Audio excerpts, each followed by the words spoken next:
squashes or pumpkins, as wonderful as they are a complex carbohydrate. And the body must break them down into that simple glucose. And so we have, and another reason, and so our body runs best off of that simple sugar because our body doesn't have to produce a lot of effort in order to break it down. Mother Nature has already broken it down for us, and that's what our body likes. All fruit has all amino acids. And I think that is from decades ago. There was a book that came out because at that time we didn't understand about the amino acids. So we thought that there had to be protein complementing decades ago. And we believed that all the way up until maybe about 5 years ago. And that 5 years ago then was when fruit was actually examined for the amino acids, and voila, all fruit has all amino acids. And so that means that even if we were to eat an all-only fruit diet, we would not be protein deficient, as long as we are having enough calories. So I eat about 1,500 calories, and that is, so as long as I'm getting my 1,500 calories in only fruit, I will live a very healthy life when it comes to protein. But not just like in any other food. So some fruit is high in some amino acids and low in others, and then other fruit might be high in amino acids where this one's low, or it might be low where this one's high. So that, they all have varying amounts. It's not like they all have the same. So as long as we are getting a nice wide variety of fruit, we're going to get all of the amino acids we need. And as long as it's the calorie amount.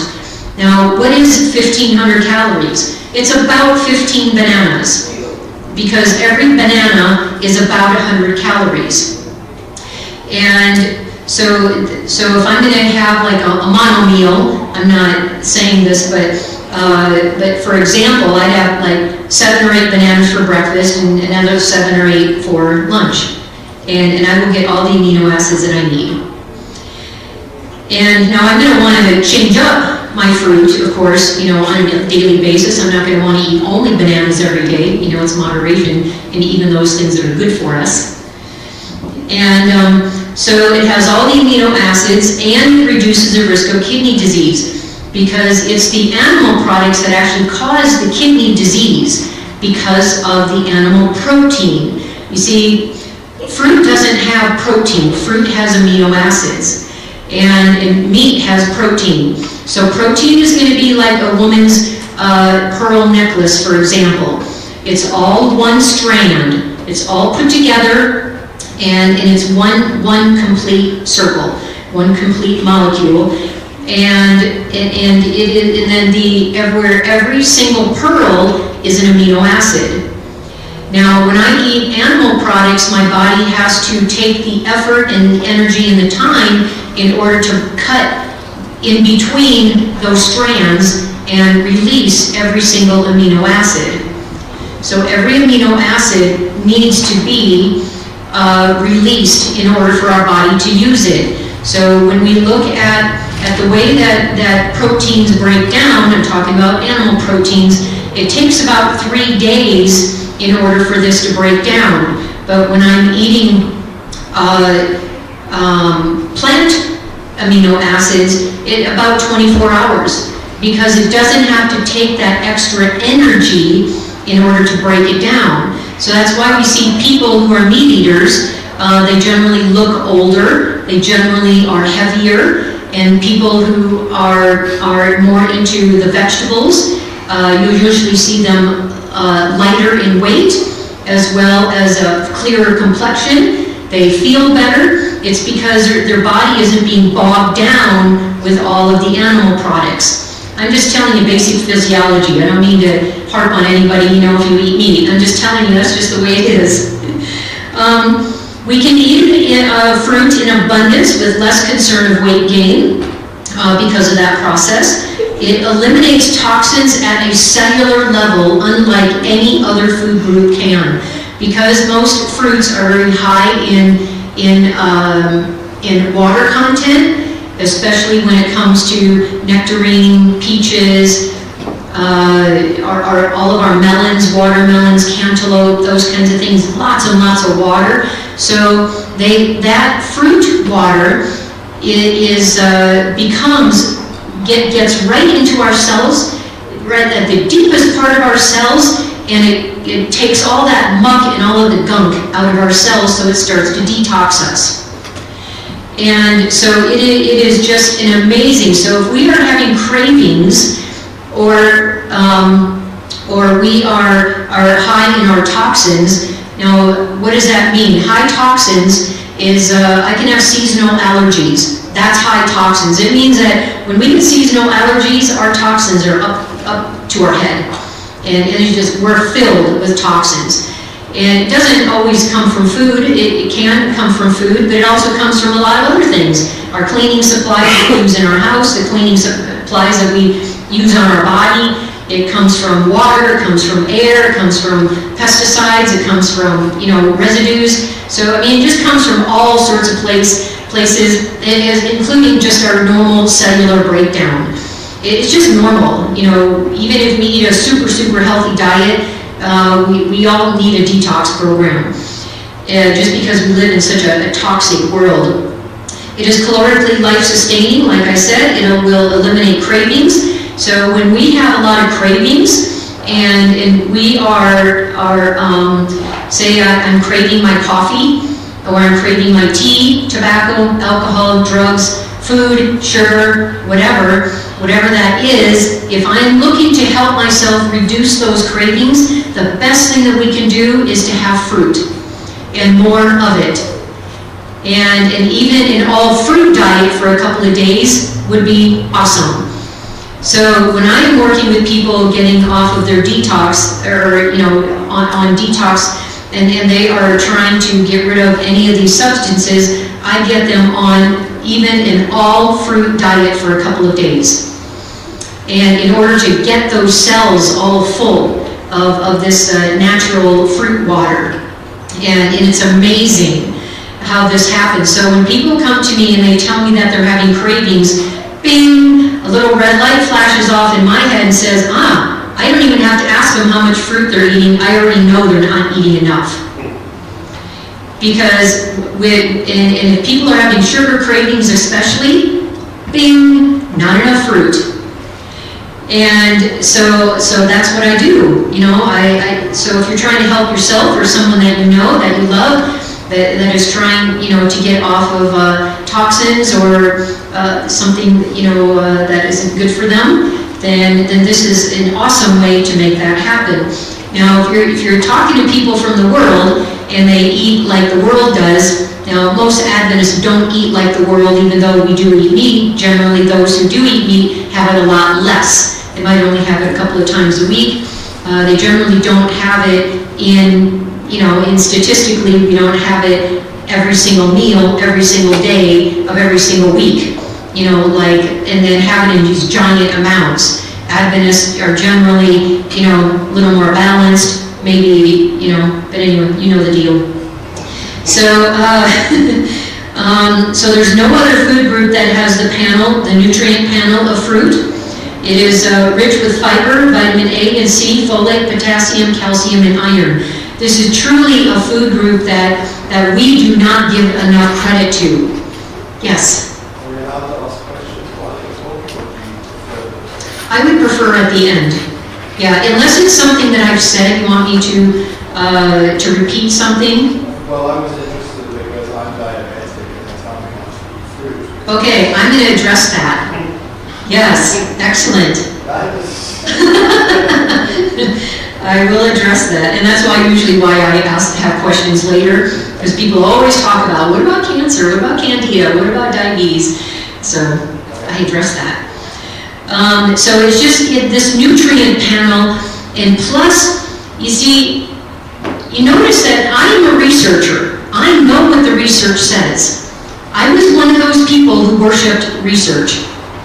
But now I'm trying to get people back to the Bible and back to the spirit of prophecy. I offer no research anymore because I'm like, you know what? Who cares what the research says? Let's just see what God says. And because we really have become people of the research, and instead of people of the word anymore. Well, God says eat lots of fruit, but my doctor said don't eat any fruit. And so I'm going to listen to the almighty doctor, instead of God. But let's get back to what God says, not what man says. This is Satan's war on fruit, so you've just encountered it. That's Satan's war on fruit, when we are told, don't eat fruit, or severely cut it down, or just, a half an apple a day or something. Now, these are properties that are low or not found in animal products at all. So I could have added this list to the other list, but I didn't want to repeat it. So what I wanted to do was show you these are the healing properties that are found only in plants, and they are not found in animal products. And so these are things that we absolutely have to have in order to heal or prevent disease. We have to have these. We have to have vitamin C, E, K, B9, B7, flavonoids, antioxidants, anti-inflammatory properties, dietary fiber, complex carbohydrates, chlorophyll, prebiotics, sulforaphane, magnesium, natural nitrates. All of these, we have to have these if we want to heal. And we only find these mainly in fruits and in raw vegetables. And as soon as and I should have put enzymes in there too, I just realized right now it wasn't on there, but enzymes too, because enzymes are the staff of life, meaning that so fruit has a ton of vitamins and minerals, but it's very high in vitamins. Vegetables are very high in fruits and vitamins and minerals, but very high in minerals. So they both have both, but one has more than the other. And it's the minerals in our vegetables that actually tell the enzymes what to do in our body. So it's the minerals that are like the construction worker supervisor, and it is all the hard hat workers then are the enzymes. It's the hard hat workers that actually get the job done, but yet you need the supervisor in order to tell people, what we want done. So you need both of them, but it's the hard hat workers that actually get the job done, and that's the enzymes. And that's just like, so when our body puts together the enzymes that only come from raw fruits and vegetables because they are temperature sensitive, just like vitamin C. Vitamin C is very temperature dependent, and it's very sensitive. So as soon as you start to cook something, the vitamin C starts to plummet. And the longer that you cook it, the more it plummets. So it's the same with the enzymes. If we want to keep enzymes intact, then our food needs to be less than 119. When between 105 and 119, at 105, just a few at 105, no enzymes are dead at all. Once you start to get above 105, you get just a few that start to be destroyed.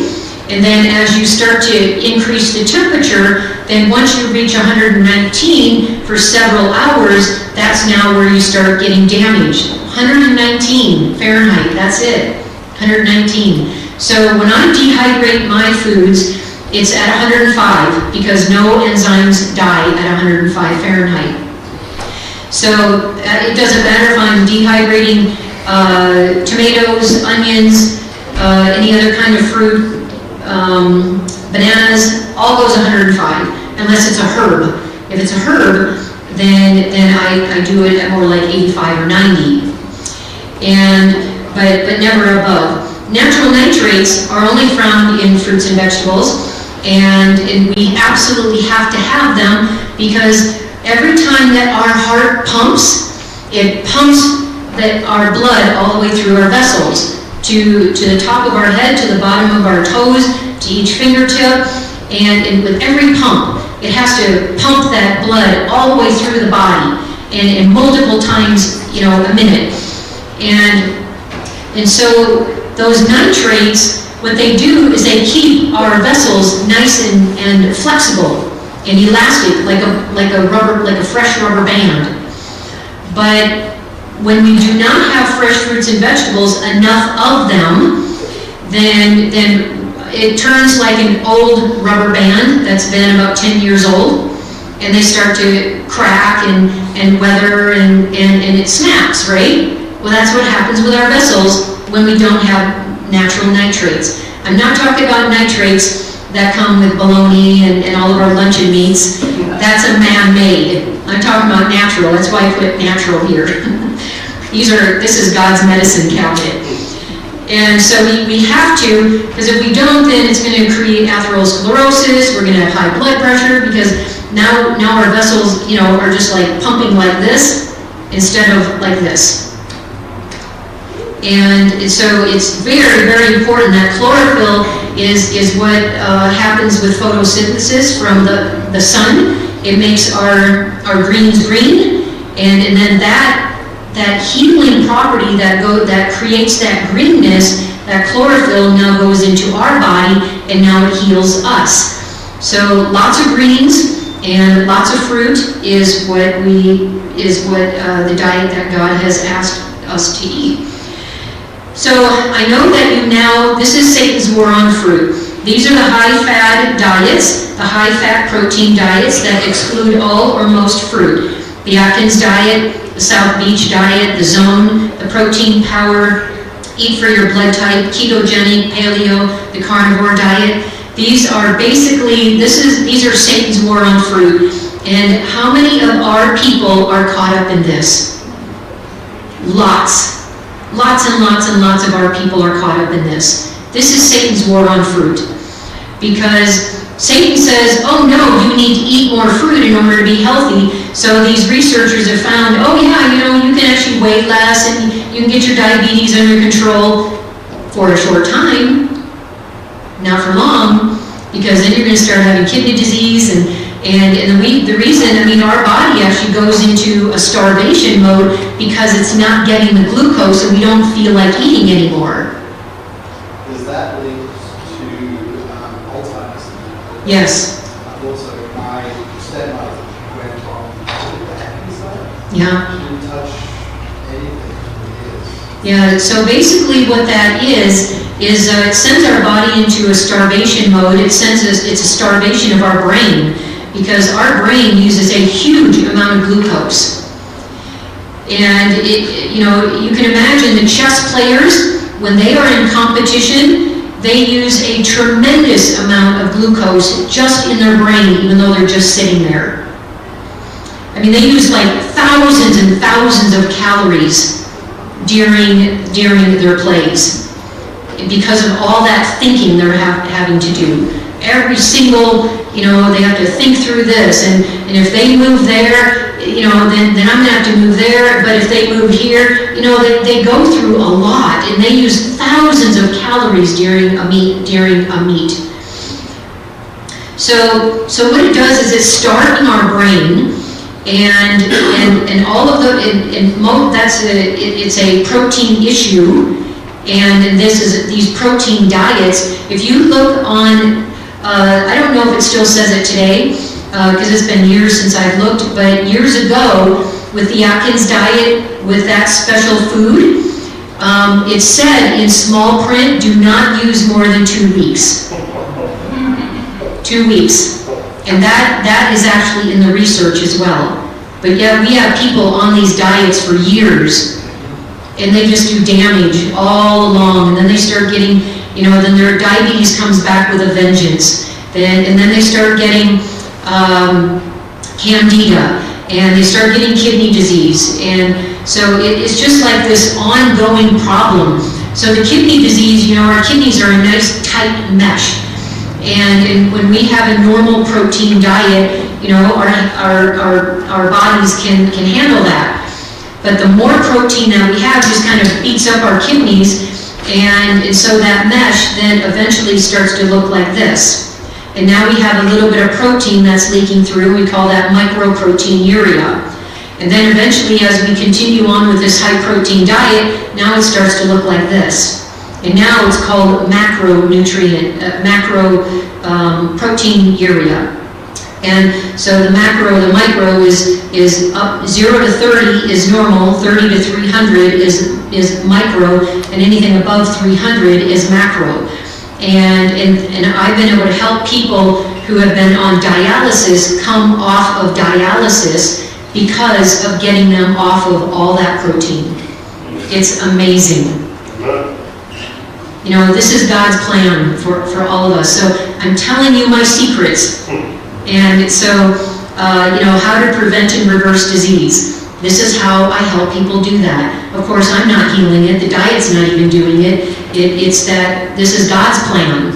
You know, it's His natural law. Natural law says that once we start to eat better, then that means that we're going to start to feel better, and our diseases are going to start to be reversed. Misconceptions about fruit. We have lots and lots of misconceptions. We're told don't eat bananas and grapes, they'll make you fat with carb overload. Now, if that were true, I have been eating at least one banana, if not 2 or 3 or 7 or 10 a day for the last 25 plus years. If that were true, I need to be on a weight loss program. And mangoes and cherries have too much sugar. If that was true, I eat probably a mango every single day. And I have no blood sugar problems. Cranberries will cause kidney stones, and yet it's cranberries that actually help kidneys. I mean, these are all crazy things that I hear, and they're actually on the internet too. They're on the internet. I mean, there's a lot of truth on the internet too, so we can't just say because it's on the internet, oh yeah. But I mean, there's a lot of truth on there too. Oranges can erode tooth enamel. Well, I'll tell you, if that were true, I would need to have new teeth, because I eat a ton of oranges as well. I eat probably oranges almost every day. And sometimes I'll have a whole mono meal of just oranges. I'll eat like 10 oranges, and I still have all my teeth. Don't eat limes because they can give you a rash or interfere with medications. We're also told don't eat leafy greens because it interferes with medications. I always think this is so ironic, yet because we're told, well, don't eat this healthy greens, this healthy salad, but take our drugs. Because that sins more on fruit and vegetables, on greens. So I'm not saying to give up your drugs. I'm saying that, you know, if you're on one of these kind of medications, it can be reversed.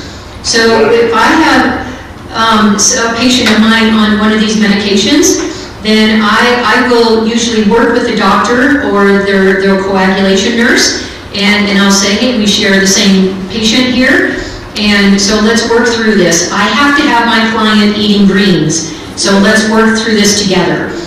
And it's because of the vitamin K and the clotting factors and all that. And so we start working together, and we just work it out. And it is the reason that they don't want people to have greens is because people aren't consistent. So I have to make a contract with my patients who are on these medications, and I have to tell the coag nurse too, we've made a contract that they promise that they will eat a consistent amount of greens every single day, 7 days a week. That's the only way it'll work. Because otherwise, if you're going up and down, you know, you have a salad for 3 days and a dip in a row, and then you don't have any because you run out, and you don't get to the grocery store for the next 5 days and you don't have any, and then you go on a salad kick again, and for another week, and then you run out, or you go on vacation, and now for 2 weeks on vacation you don't have any greens at all. So I mean, we're just kind of like up and down, and that creates a lot of havoc. And so when I start working with people, then I talk to the coag nurse and I say, this is our deal here. And so the coag nurse says, okay, thank you, and then is able to titrate the medication accordingly. Don't eat strawberries because they are bad for the environment. Now, there's truth to this. Let me share why. That is because strawberries, if you look at the Environmental Working Group, their website is ewg.org. They have something called the Dirty Dozen. And strawberries, non-organic strawberries, are always the dirtiest, number one on the list for many, many years in a row. And I'm going to tell you that they are so filthy with pesticides that you can juice them and spray them onto the field as a pesticide. That's how dirty they are. But yet, I will never tell somebody not to eat non-organic strawberries because of a term called bioaccumulation. Because if someone is, so I work off of a hierarchy. I look at what, I ask for a diet history of somebody, and then I work off the hierarchy, and I just start clipping away at things. Okay, so if they're on unclean meats, I clip away the unclean meats. And then eventually I'll get to the regular meats, and then I get to fish, and then I start talking to them about dairy, and then making their own milk, and so I just kind of start chipping away, and into this hierarchy. And so when someone is eating meat, I'll tell you what happens here because of bioaccumulation, and you tell me if this makes sense. So you get these little tiny fish, and all of our oceans are polluted now. It's not my opinion, it's just out there, it's just a fact, it's just the way it is. All fish are now polluted, and from all bodies of water. And so these little tiny fish, they might live for 5 years, and every day of 5 years, they accumulate toxins that are in the ocean. It accumulates in their muscles and in their fat, and they're only that big, and they live in schools of millions. And they live for 5 years or whatever until one day a bigger fish eats them. And now all of those fish that have lived 5 years of their life, all of those toxins every single day that has built up now gets eaten by the bigger fish, and all of those accumulate now in that bigger fish. And now you get a fish this big that's going to eat like 5 of these a day. And if this one lives 5 years and they're eating 5 of those a day, that means now that fish that's this big is now accumulating all of the toxins that size had, plus all of those. And if they all live 5 years, you see the accumulation? Until you get up to, the bigger they go and the longer they live, the more toxins they have. That's called bioaccumulation. And you cannot take out those toxins from the fat cells or from the muscles. They're just there. And so bioaccumulation, it doesn't make sense when somebody is still eating animal products with all of this accumulation, and then for me to tell them, well, don't eat strawberries, that has one accumulation level. You see where I'm coming from? So it doesn't matter if you look at like movies and documentaries like Fat, Sick, and Nearly Dead, and all those documentaries that people are healing, they are just using regular produce. They are not using organic. So we see that there's still a huge amount of healing that's going on with non-organic produce. So there's absolutely no reason at all to ever give up on God, on what He says. If His precepts say more fruit, we need to eat more fruit. That's what He's telling us. And I'll share that as we go along. So fad diets never include an all-fruit feast, but yet that's our counsel. And I'm going to show you those quotes. Fad diets say fruit is bad, to cut down or eliminate it.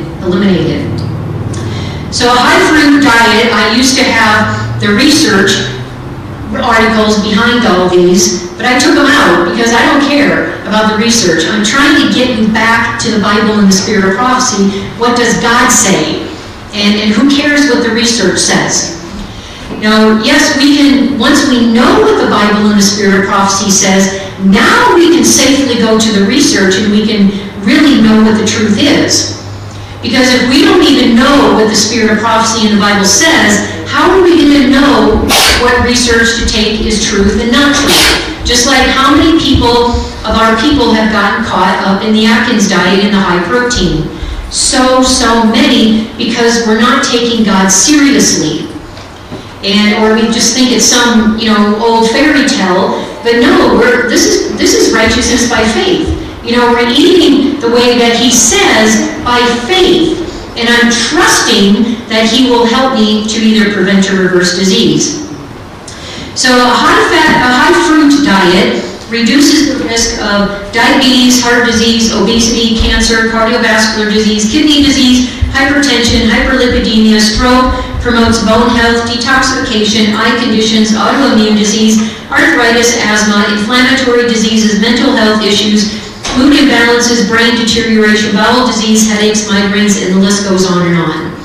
Now, some of these can very easily be remedied, and some of them are more challenging, and some of them take less time and more time. So I'm going to share with you now what's going on here, because Satan says that you can eat of the forbidden tree and you're not going to die. But God says if you eat of the forbidden tree, you're going to die. So He says half truth. Well, didn't God say that you can eat of every tree in the garden? Well, yes, He did. But in the next verse, God starts out with, but you shall not eat. So this is the rest of the story here. The rest of the story is don't eat from that tree. The rest of the story about the glucose is when I have diabetes and I eat fruit, my blood sugar rises. Absolutely true. That is true. But see, that's only half the story. So in a normal metabolism, what we have here is just the normal cell. Every cell has an insulin receptor site. And this insulin receptor site is the same key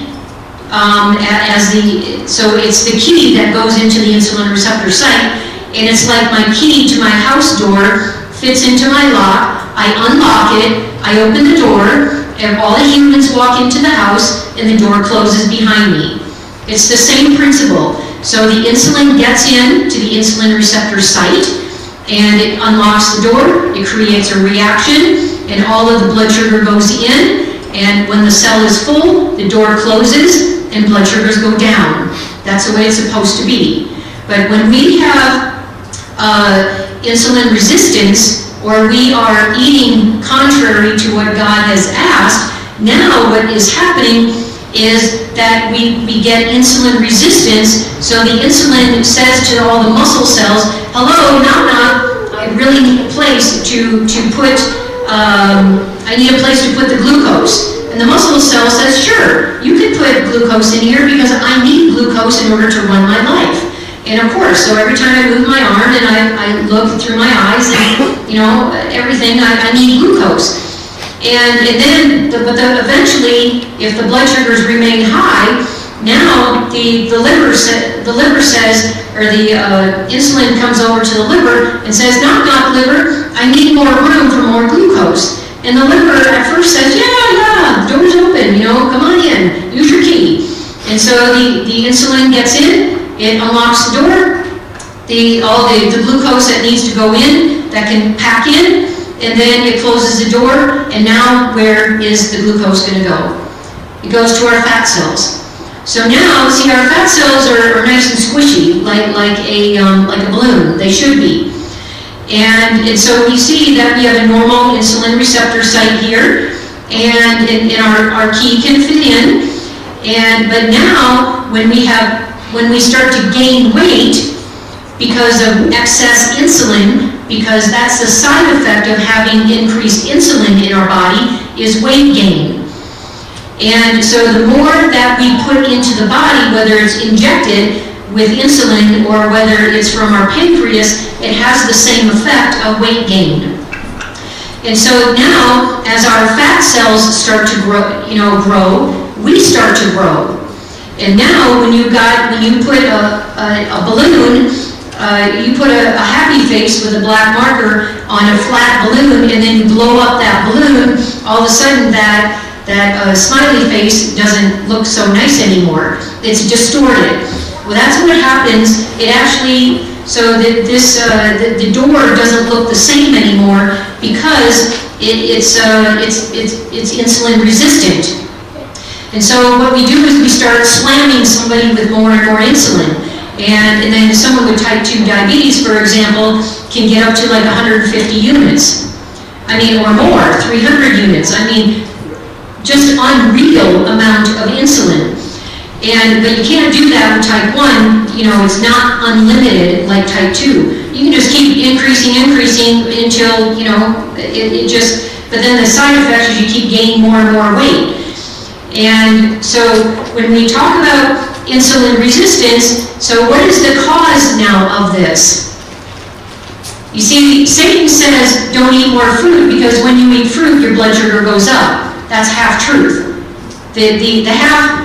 The lie that isn't being told is that when we are eating animal products, and so that would be the milk, the dairy, any kind of meat, it's that type of saturated fat or the cholesterol that actually gets in and clogs the insulin receptor site.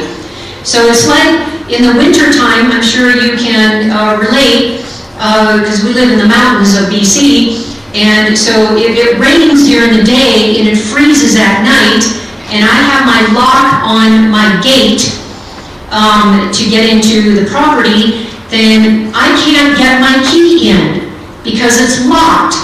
It's frozen closed. So I'm not able to get into my property. I need to get a blowtorch and I need to dry out that rain that froze, and I need to dry it out. And then I can put my key in, and then it works. So it's that saturated fat and the cholesterol that fills up the insulin receptor sites. So diabetes is actually a fat issue, it's not a carb issue.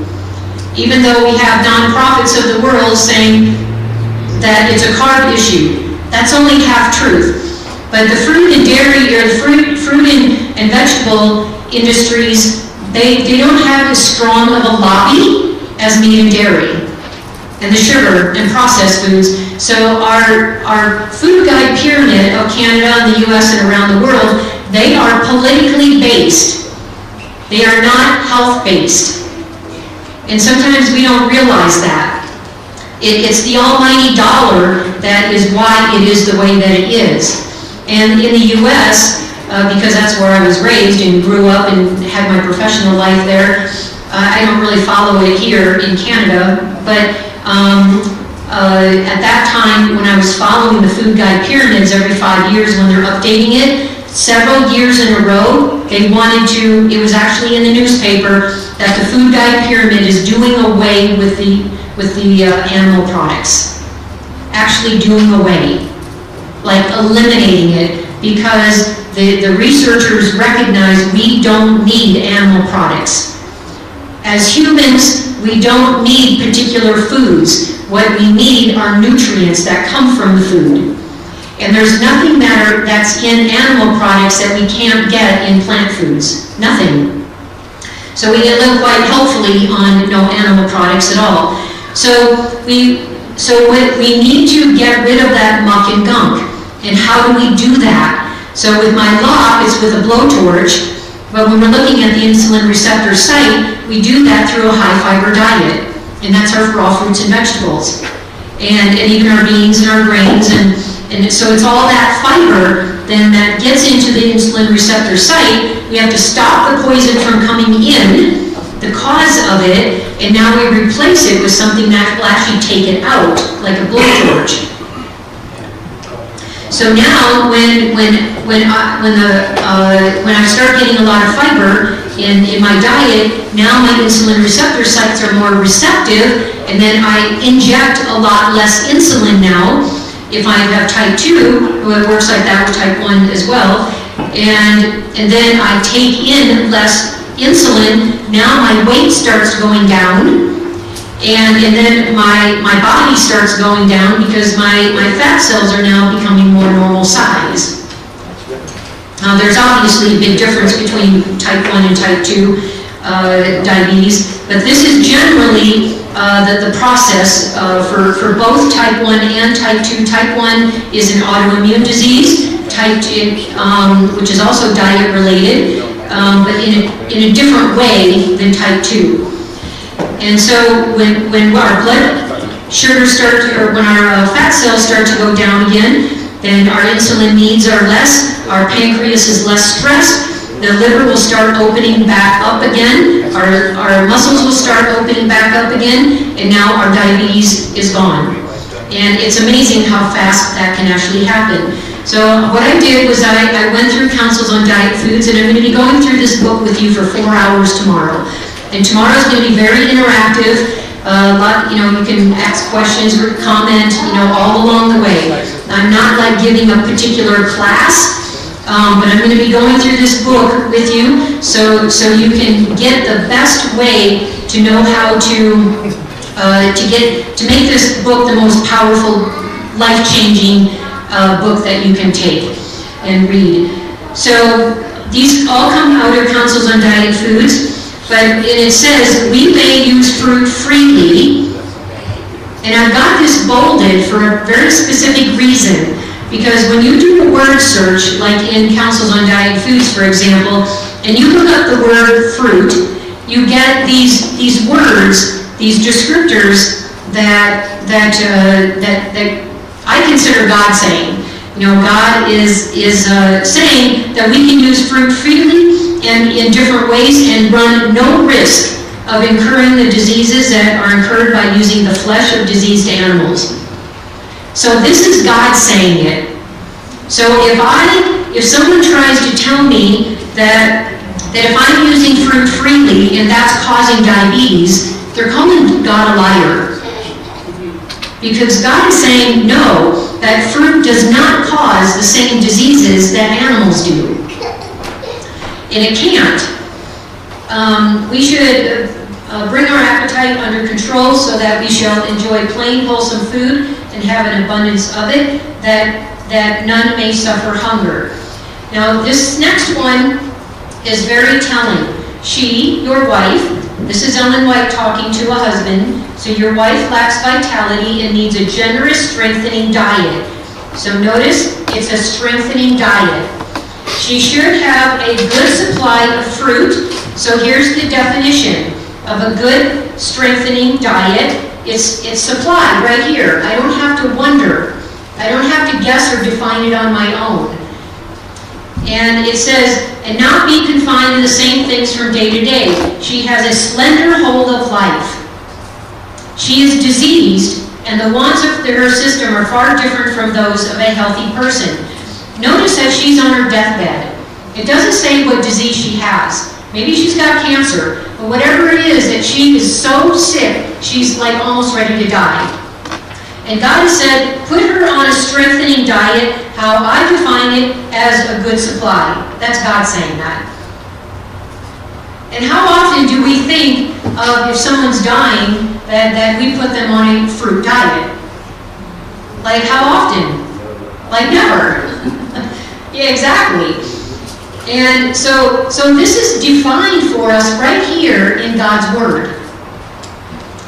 And then now something a little bit less severe. For a dyspeptic stomach, which is indigestion, you may place upon your tables fruits of different kinds, but not too many at one meal.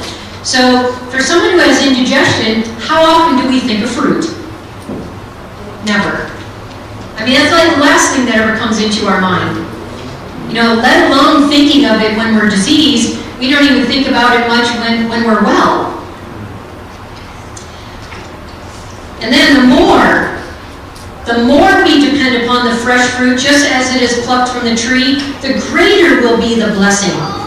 We do not read these descriptors with any other food group, including vegetables. These descriptors are solely dedicated to fruit, for the descriptors of fruit, not vegetables. So I'm going to show you what a food guide pyramid looks like according to my understanding from what I'm sharing with you, according to the Bible and Spirit of Prophecy. So plain, simple, but liberal supply of vegetables. Is that what she says, vegetables? Fruit. Fruit. It's fruit. The liberal supply of fruit is the best food that can be placed before those who are preparing for the work of God. To me, work of God, preparation, it's end time diet. We're talking about God's end time people will be eating lots of fruit. And why? Why? Good for us. Yes, but why? Yes, but where are we heading? We're heading to heaven, yes, exactly. So God's trying to prepare our taste buds right now in preparation for a high fruit diet when we get to heaven. And if we don't like that, then we're probably going to be one of those people like the Israelites, and we're going to rebel. And we're going to walk with God's people no more, and we're going to say, oh God, is that all you have? Is this fruit? Where's the flesh pots of Egypt?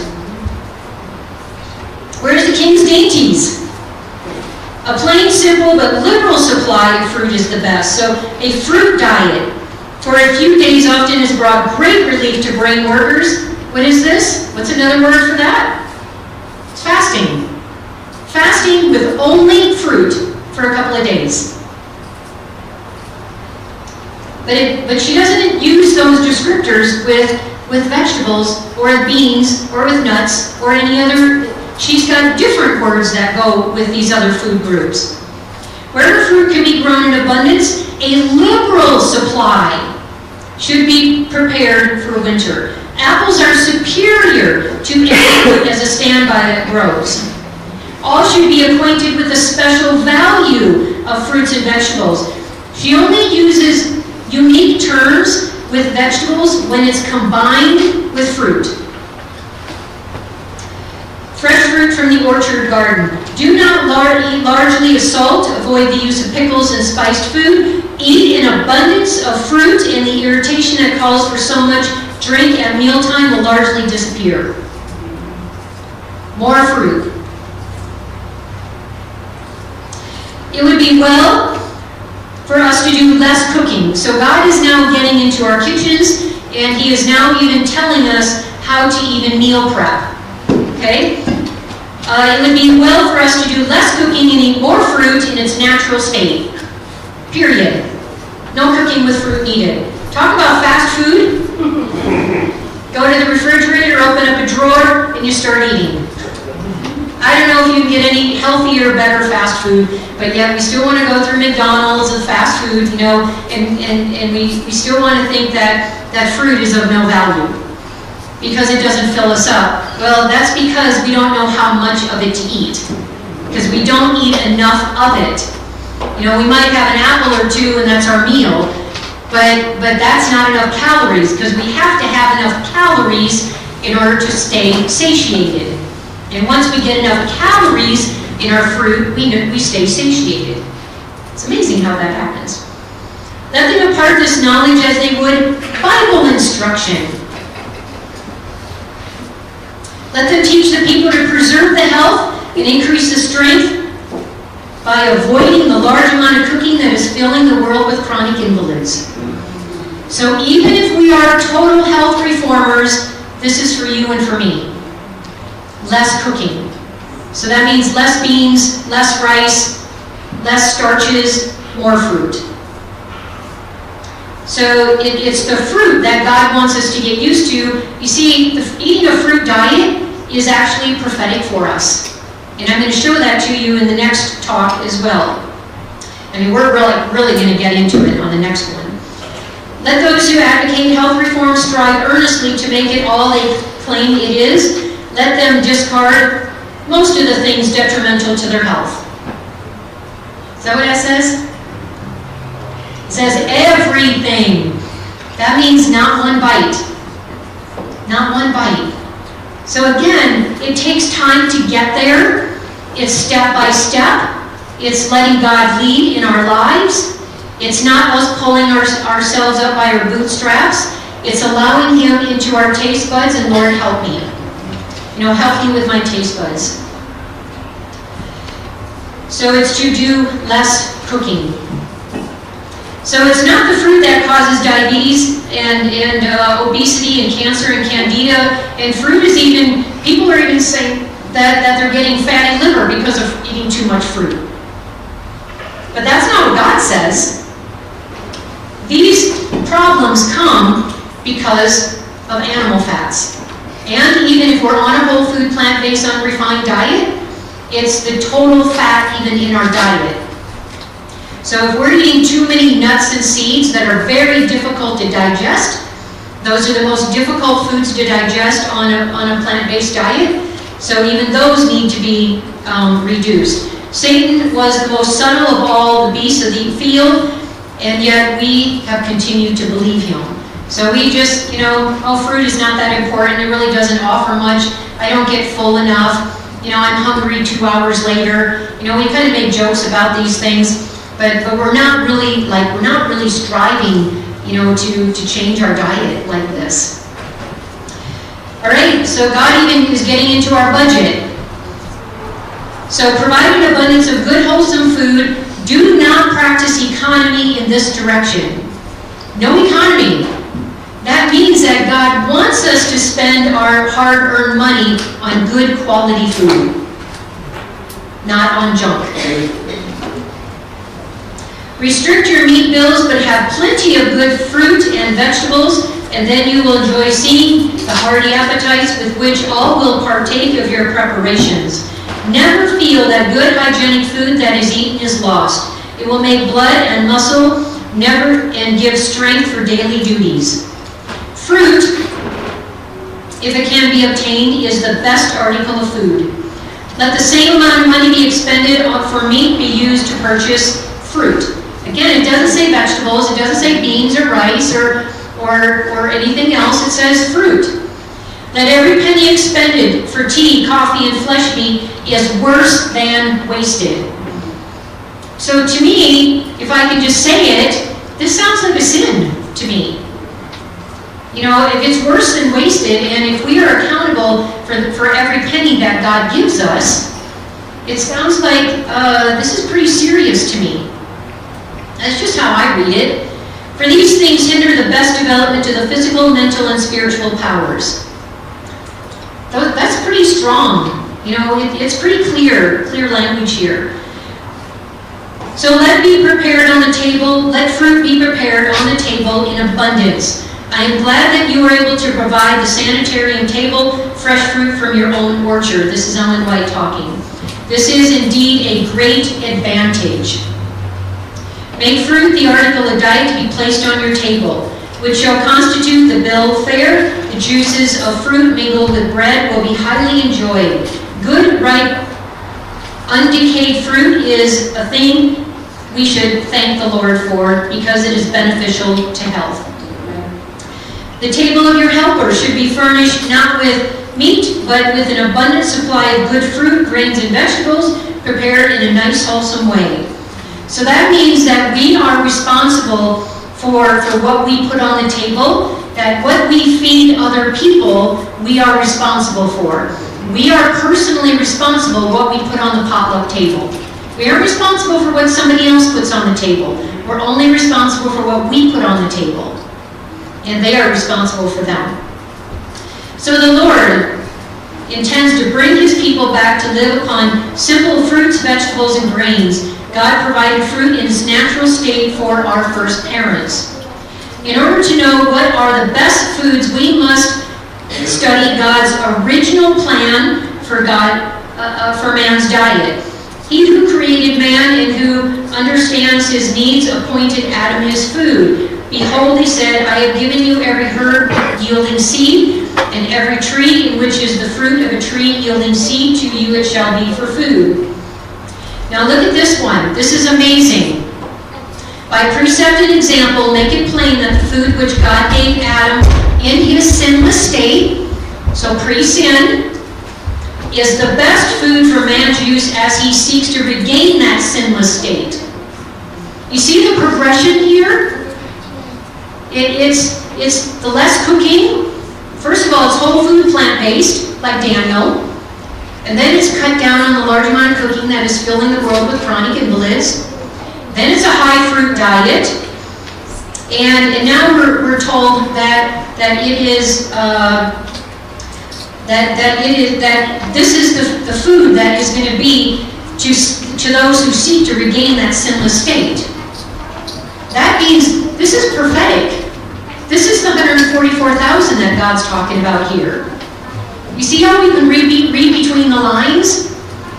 That it's like, wow, yeah, that's what that is talking about. He's seeking to regain that sinless state. So he's trying to take us back to that Garden of Eden diet. It's prophetic. I'm not suggesting that we all have to go raw, and only eat our raw fruits and vegetables. I'm not suggesting that right now, but wait until the next talk. In grains, fruits, and vegetables, and nuts can be found all the elements that we need. In fruit season, we would get blueberries. This is Ellen White talking, and raspberries fresh from the bushes, and strawberries fresh from the vines. We made the table fair an object lesson which showed those present that our diet, even though it was in accordance with the principles of health reform, was far from being a meager one. So our table should not be one that people look at the table and are like, where's the food? Where's the quantity? Where's the quality? So we have to pay attention to these things. That no one thinks that he can do as he pleases in the matter of diet. But before all who sit at the table with you, let it appear that you follow principles in the matter of eating and in all other matters, that the glory of God may be revealed. You cannot afford to do otherwise. Let us comprehend these responsibilities and bear them nobly in the name of the Lord. And while sitting at the table, we may do medical missionary work by eating and drinking to the glory of God. And how do we do that? It's by paying attention to what's on my plate. And you pay attention to what's on your plate. It doesn't matter with someone else that you're sitting with what they're eating. It's not your business. Allow them or their relationship with God. Allow them to change as God calls them. Yes, we are to educate the mind.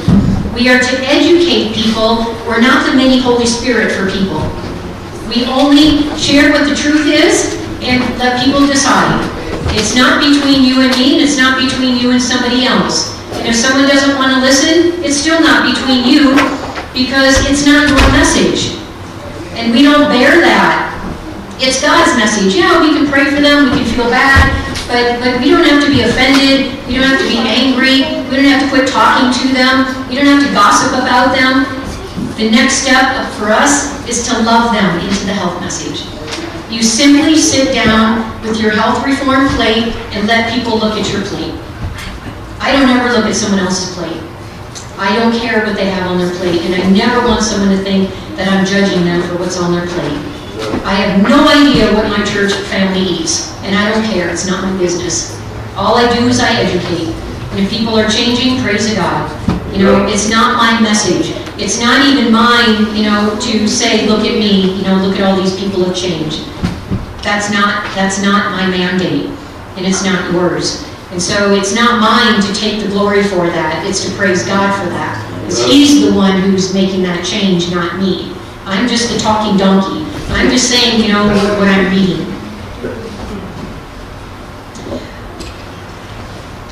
All right, as we near the close of time, we must rise higher and still higher upon the question of health reform and Christian temperance, presenting it in a more positive and decided manner. We must strive continually to educate the people, not only by our words, but by our practice. Precept and practice combined have a telling influence, because God hates the hypocrites. I mean, what would it be like if I'm teaching you this stuff and you find me a Kentucky Fried Chicken? You'd be like, I thought you just, does this really not matter? I mean, you'd be asking a lot of questions, and you'd be confused. But yet that's what so many of us do. We say one thing and we do another, and we bring disrepute upon the health message and upon God when we don't even follow what we know. And I encourage all of us to at least follow what we know without even learning anything new. Once we follow what we know, then start learning some new things. But you know, it takes time. You see, it's step by step. It's not an overnight process, so give yourself some grace. All right, so this is what the food guide pyramid looks like according to the spirit of prophecy, from my understanding. So these words in the red are the food groups, and then the words in black, these come directly out of spirit of prophecy. So she describes fruit, that we are to take it abundantly, freely. I just read these to you. Liberally, best, superior, blessing, more, fruit fast, depend upon, and largely. And notice that none of these words are under any of these other food groups, because she describes vegetables as largely with fruit. Because she doesn't say largely alone, like eat largely of vegetables. She says eat largely of fruit. So this tells me that fruit is number one and vegetables are number two. So they should be properly prepared. They should be well prepared. Some cannot use them, and we are to encourage them with fruit. And then the grains and the beans, she describes it as we should be having grains and beans with fruits and vegetables. See, she doesn't say fruit with the grains when she uses these particular words. She uses it as an overall, what our diet should be, but when it comes to grains and beans, she says with fruits and vegetables. And it's the diet chosen for us by our Creator. Some cannot use them, prepared simply and without grease. The nuts that she says not to use too much, we use them unwisely. Some are less wholesome than others, such as when she says that almonds are, or I think she says it the opposite. She says peanuts are not as wholesome as almonds. And then do not use them freely. They are too rich, and we are to use 1/10 to 1/6 of what's in a recipe and what we do use. So this bottom part, it's all fruit. So that's where the far majority of our calories should be coming from, are fruit. This is my recipe for how I help people to reverse their disease. This is my blueprint right here. And so now you see there's three categories of vegetables, and in the middle you see greens, because I do believe that greens are going to be in the new heaven and earth, because the leaves are for the healing of the nations, and I do believe that greens were also in the Garden of Eden under the herbs. And we also know that if we eat an all-fruit diet, so fruit is high in vitamins, and vegetables are high in minerals. So there are a few minerals that we will be low in if we eat 100% fruit-only diet. Now, calorie-wise, we can live very well, but we will be low in a very few number of minerals, like for calcium, for example. And if you want to increase your protein, where do we get both of those from in the vegetable world? Greens. So we're looking at greens. And so if we have so say from now until the day we die, all we eat are greens and fruit, and you just throw on a few nuts for the fat to help the minerals to be absorbed more. And when I say a little bit of fat, I'm talking about one walnut, for example. That's all we need to help assimilate our minerals. And yet, people want to take like a whole handful or 2 or 3. Sorry about that. and so greens would be the number 2 category. And then we've got over here, because this is the food guide pyramid here. And so we have our tubers and our starch-based vegetables, and then we have our water-based vegetables. And then here, in this category, we have beans and grains. And you'll notice here that there's no gluten here. There's no wheat here, because our modern wheat, it might as well be genetically modified. It's not fit for human consumption. I have a whole hour talk on that, but I'm not going to go through that. You can research it. And then nuts are on the very top. So this is how I feed people who come to my program. And depending upon what their issues are, I may feed them only fruit for a couple of days. It just depends on that particular person. This is a woman who came to my program in November, and because I was in Kenya, so that was my last program, because I was gone all the way up through May, and then my husband tore out our bathroom, so we had no bathroom, so I haven't been able to have a program this year, and then I'm already leaving again next month. So there's, wasn't time. So this is a lady who came in November, and at the end, and she came to me, and me and two other men had to carry her into the house. She had gout so bad that her pain was so incredibly bad that she was completely bedbound. And her husband finally came to her and said, "Honey, I'm really sorry, but in our advanced age, I can't take care of you anymore. It's too much on me. It's going to kill me." And he said that we have to do something here. You either have to choose to either go to Dr. Janie's place and see if she'll help you, or go to a nursing home. This is him telling me the story. And she said, "I'm not going to either one." So that's the attitude she came to me with. Like, I don't want to be here. She wouldn't even really talk to me. But as I'm carrying her in, I'm thinking, what in the world have I gotten myself into? I didn't know she was that bad. And so we carried her into the house, and I just threw up a prayer, and I'm like, oh God, I don't know what to do here. This is like bad.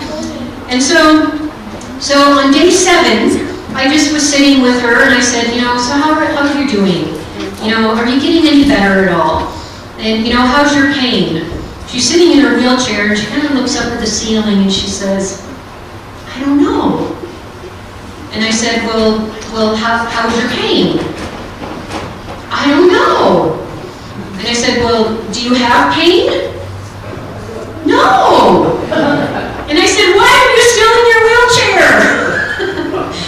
And we got her up, and so here she is walking on day 7. And here she is now. So she went home, and she maintained the diet, and here she is now walking. So at my house, she was walking assisted. You could see she had her walker. Here she is walking for the first time unassisted, 6 weeks later. And she is just happy as pie. And of course her husband is too, now that we have his wife home. But look at that.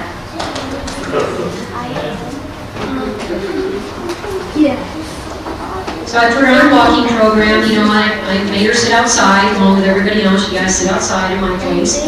I don't care how cold it is. I don't care if it's raining, you're sitting outside. I'll set you underneath and you won't get wet, and I'll set you with a blanket, but you're going to sit outside. All right, this is another woman who came during that same week in November, and I hope that you guys in the back can see this, but you can see how pasty she is. She just kind of looks like death's door. And you can see the lines on her forehead.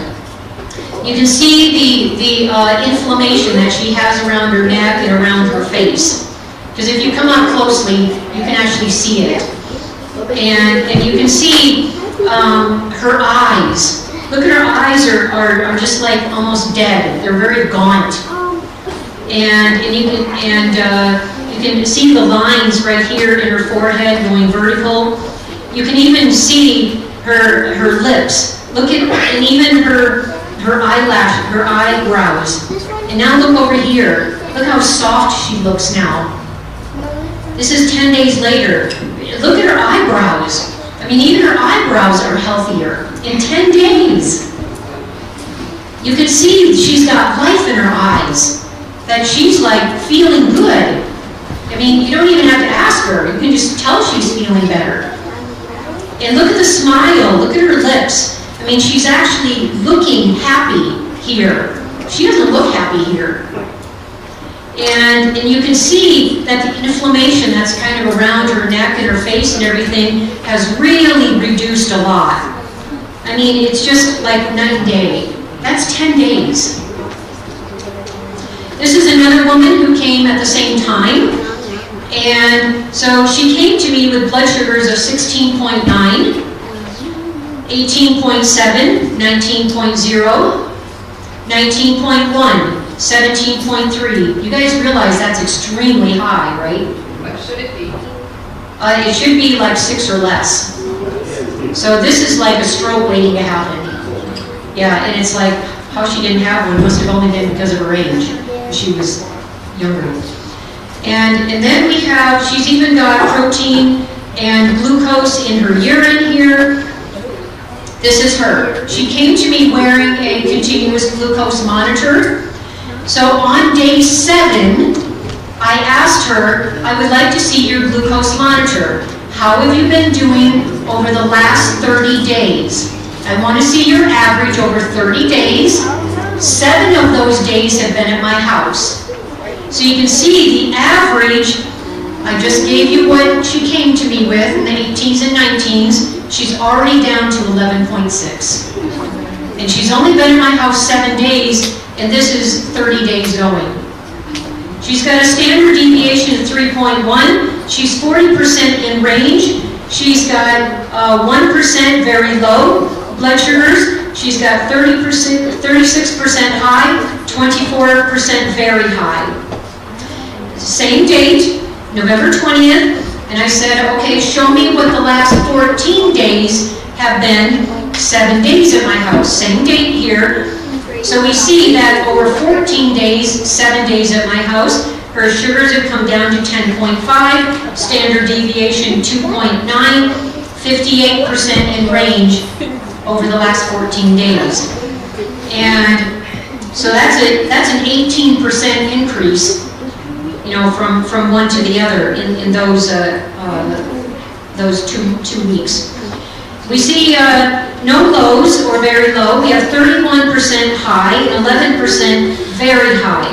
Then I said, same day still November 20th, and I said, so show me the last 7 days average at my house. 8.6. 1.9 standard deviation, 91% of her blood sugars are in range. Now we see, and I said, what's the last 2 days been? Last 2 days, 8.6, standard deviation, 1.2, 98% in range.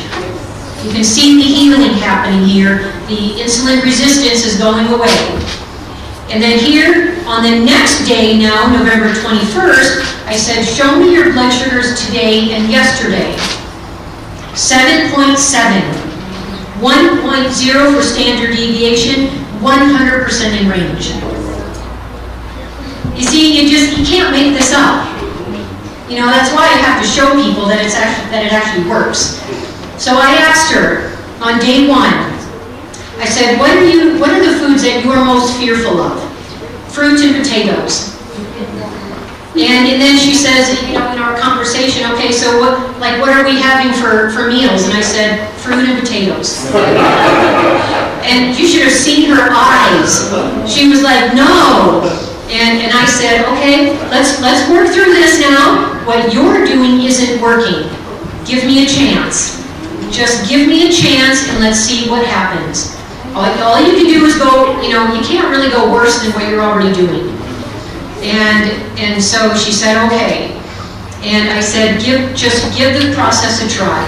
So for the first 2 days, you know, blood sugars are going up and down, you know, I mean, because her insulin resistance is so high, and she was on 150 units of insulin a day. By the time she left on this day, she was less than 10. So these were 100% in range, from 150 units down to 10 with fruit and potatoes as our meals. This is God's way. So I know that we're always told to that a carb is a carb, and that is just not true. I mean, where in our thinking is an apple the same as a Twinkie? You know, but yet that's what we're told, right? A carb's a carb. That is what we're taught. If you read the food nutrient panels on the back of the packages, that's what it tells you. It tells you that a protein's a protein, a fat's a fat, and a carb's a carb. And that can't be farthest from the truth. A protein fat is not the same as a plant fat. An animal protein is not the same as beans and plant proteins. And Twinkies as a carb is not the same as an apple. Or even the highest carbohydrate load fruit is a watermelon, and I feed my people watermelon. Just to show them that fruit is not the enemy. I serve, if she would have said, I'm terrified of oranges and pumpkin, I would have said, we're having oranges and pumpkin. I don't care what they say, that's what we're having. They dictate to me because I want to help them get over their fear of whatever their food is. If it's plant-based and whole food, they don't need to fear. We've been lied to, a bill of goods. This is just a random picture that I took of two people in the grocery store in front of me. Just pure junk food. There's like no real food. There's no fruits, no vegetables, nothing. And that was all they had. and yet, you know, even God's people, we are into pills and surgery. And we'd rather go to the doctor for pills and surgery and burning and cutting rather than doing lifestyle changes. We would much rather go to a free system than pay someone who actually knows what they're doing, who can actually reverse your diseases. Oh, you're too expensive. According to who? You know? And so, you know, I mean, electricians charge more than I do an hour. You know, someone who's hooking up your cable is going to charge more than I do an hour. You know, your plumber, your AC unit charges more than I do an hour. Because to me, it's about helping people to heal. It's my ministry. I use it as a ministry, not as a gouging people. I charge just enough to where people tell me that they're serious about working with me. And that they're not going to fool around. So the natural law of health is that we are what we eat, we are what we assimilate. This is my counter after shopping. And now this is only the food that I have to put on the counter, and it's not what I have in my refrigerator. After I put everything in, I was like, oh, you know, I should have taken a picture of everything. So this is my picture of everything. And so this is my counter. This is for 2 people for 1 week. And much of this will go to the second week, but I'm already going to the store the second week because I've run out of things. Can you guys see that back? Now these are how I look at the health reform. If you see differently, I totally don't take issue with that, but this is how I define it from my studies. So I see a high fruit diet, and so I love to have smoothies, whether it's in a smoothie bowl or fruit smoothie. Now not everybody can tolerate, especially for people with diabetes in the beginning. For type 2, they can't really tolerate smoothies, but I do feed these even to my people with type 2 diabetes. And so this is a flat bread, and this is made of 100% flax. And then I make another one that's 100% chia. And then I've got some guacamole, and then this is the whole meal. So you've got tons of omega-3 here, and all your fruit. And then these are black bean bread with some hummus. And then notice the fruit. this is how I understand what I read, and that the starches should be like a secondary. They should be like a side dish, but yet most of us make these the main dish. So if we're eating plenty of fruit, I mean, how many of us think we're not going to get full on this? We will. I promise to feed you enough.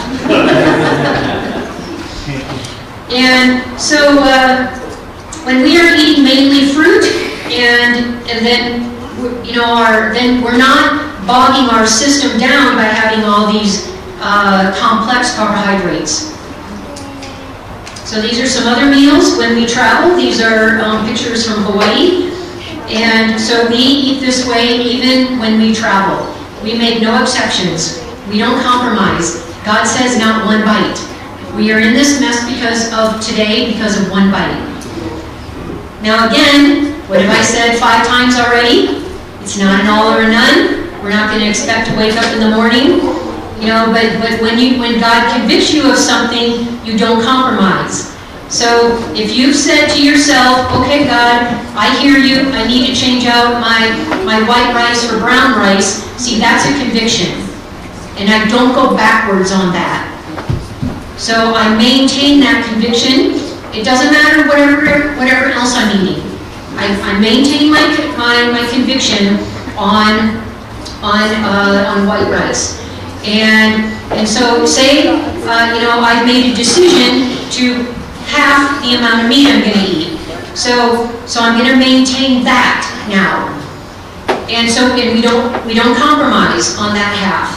If you've purposed in your mind that half of the meat is what you're going to be having now, and that's part of the health.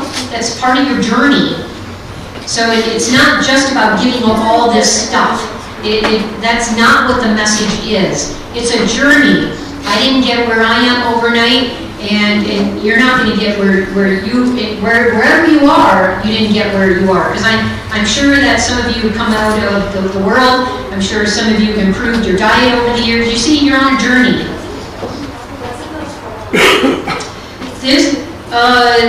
These bowls right here, that's pomegranates.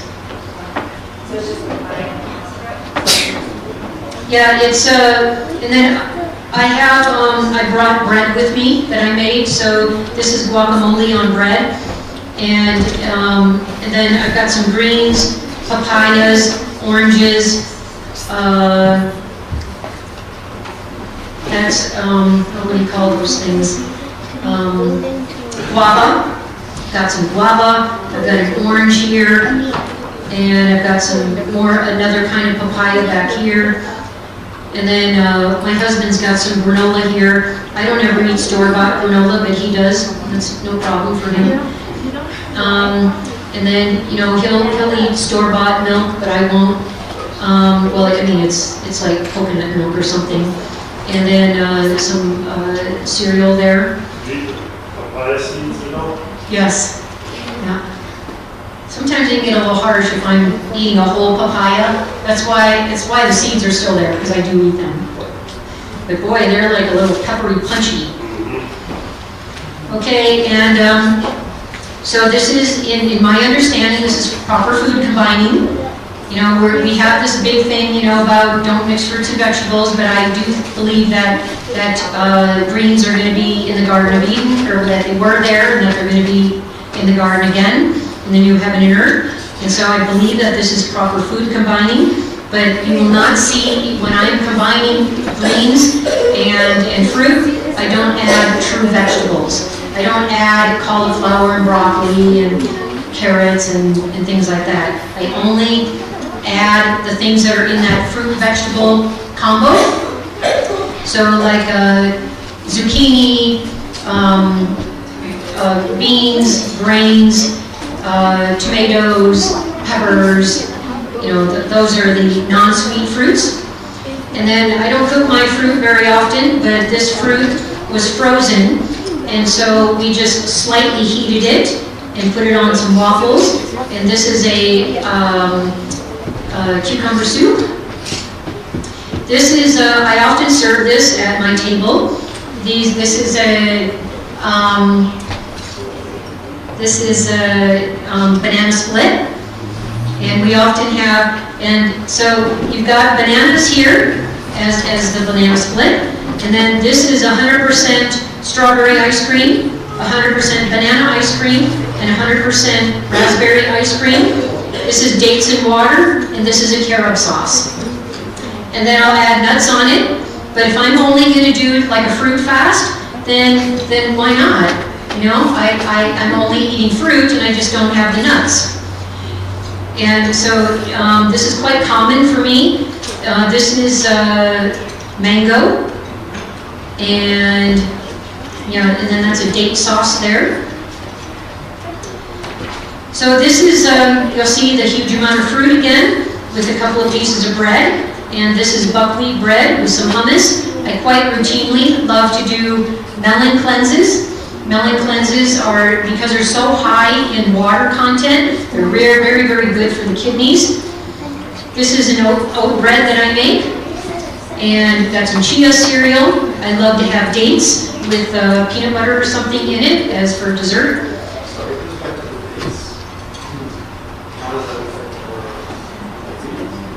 The dates? Yeah, a lot of people with diabetes can't tolerate dates, at least for a while. I've been working with a lady for about a year now with her diabetes, and she's in type 2 diabetes, and she still can't take dates. So as soon as she does, her blood sugars go back up again.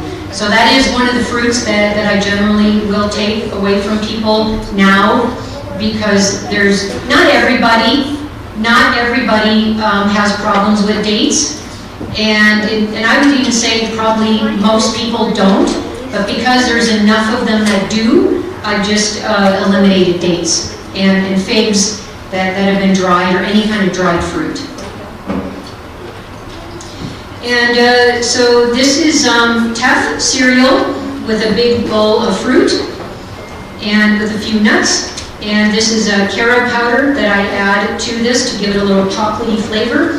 That's a carob that John the Baptist ate. It's a representative of fruit. And if I'm doing a fruit fast, this would be my fruit fast. So you see how delicious that is? It doesn't have to be boring. You know, fruit fast can be quite fun. And I do find myself, now this bowl is probably about that big, and people consider this to be a serving dish. And I eat probably about 8 cups of greens a day, most days. And on a bad day, I might eat 6 cups. But I generally recommend to people between 6 to 8 cups of greens. And you see that this food combines well again, because I've got tomatoes, and I've got cucumbers, and I've got olives, and I've got just a few nuts in there, seeds. And then that is a tahini dressing with all my fruit. Same thing over here. But you're kind of getting the idea, right? Like all this fruit. This is a bread that I make that is made out of 100% split green peas, or I might make it out of yellow split peas. I might make it out of red lentils, no yeast. And this is another kind of bread, and some millet cereal. This is a smoothie with grapes, blueberries and strawberries with some hemp hearts on the top. Now this is a plantain breakfast cake. And so I had already cut it by the time I realized, I should have taken a picture. But that was the last time I made it. These are some other meals that aren't fruit-based, because people always say, well, is that all you eat is fruit? Well, pretty much it is. This is a meal that my husband had that I made for him last week, or a couple weeks ago probably. And so a big salad, again, that's a large salad. That's probably about 6 cups of lettuce in here. And then I made the burger patties, and these pickles are no vinegar. They're with lemon juice. They're not fermented. And then these are the same burger patties then with the gravy that I've made. I even feed my dog like this, by the way. She eats whole food, plant-based. And there's a soup that I made for her. I think this is like cannellini beans. So she gets a 2-course meal. This first is her fruits and vegetables. She's got to eat her fruits and vegetables if she wants the good stuff. Otherwise, she'll try to bribe me. This is where I shop. This is Hawaii, of course, but this is the kind of place that I like to shop at. And these are some really happy people at my table. This man right here is amazing. You guys might even know him. He's living here in Alberta now. He came to my lifestyle center for 1 week as a volunteer, and if you guys ever want to come to my place as a volunteer to help us, then I'd be glad to feed you. And but in return, you got to give me lots of work.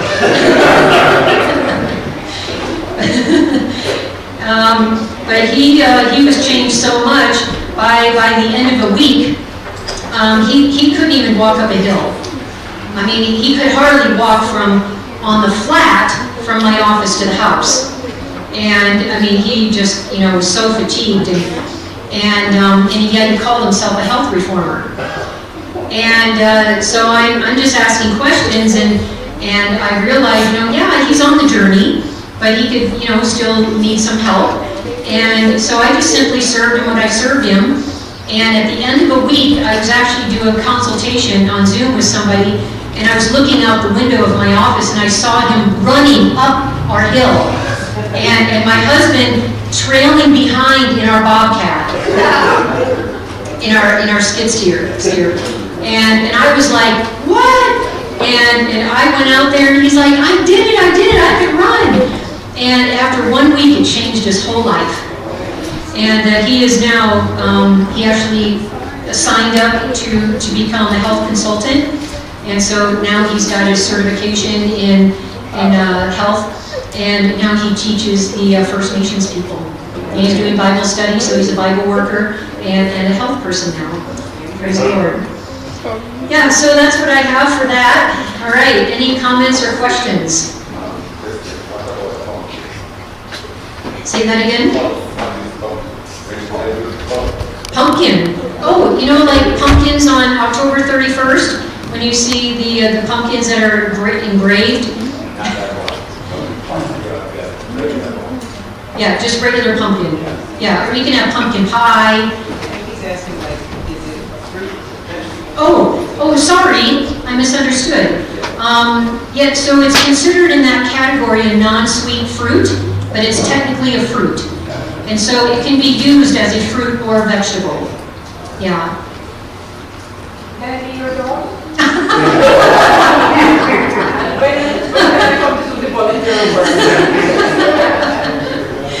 Oh, I love it.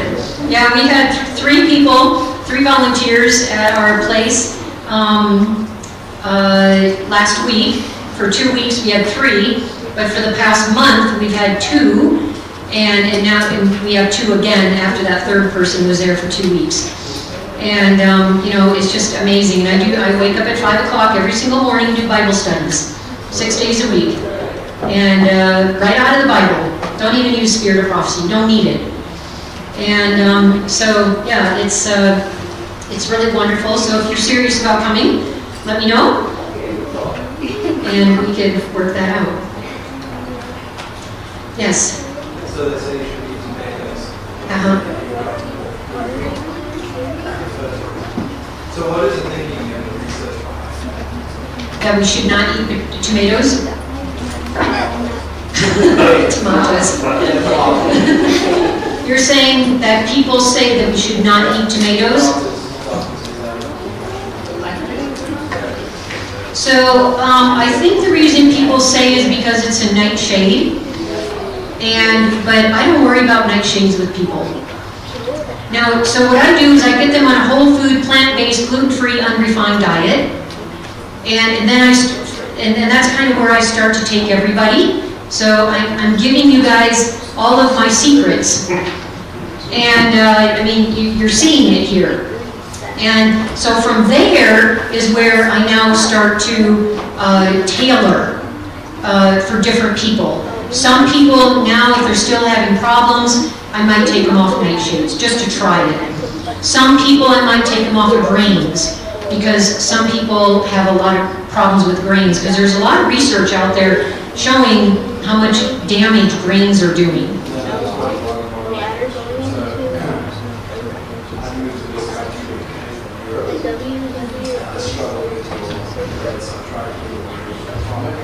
Good for you. Yeah. But my dog is saying I'm much more tolerant.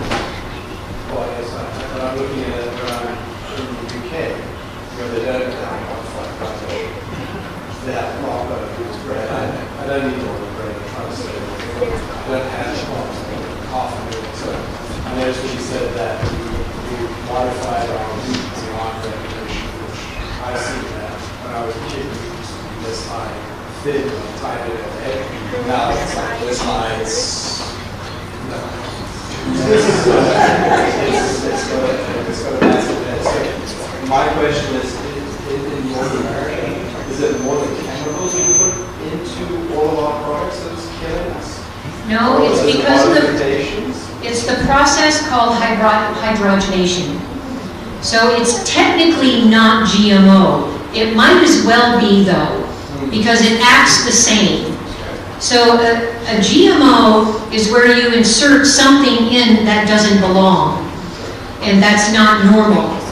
In hybridization, what they've done with the wheat is they've taken grasses from other parts of the world that normally would not pollinate together. So like, for example, grasses from Africa and grasses from North America, they would never pollinate and make it across the waters. You know, but so they've done this multiple hybridization over, you know, lots and lots of years, decades. And so what they've done, there's two problems with the modern wheat.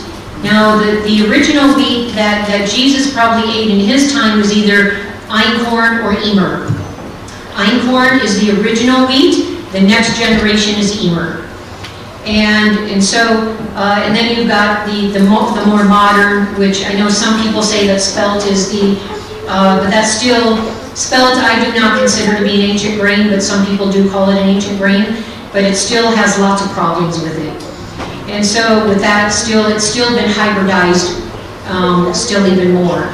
So they're still using grasses and grasses, so it's technically not GMO.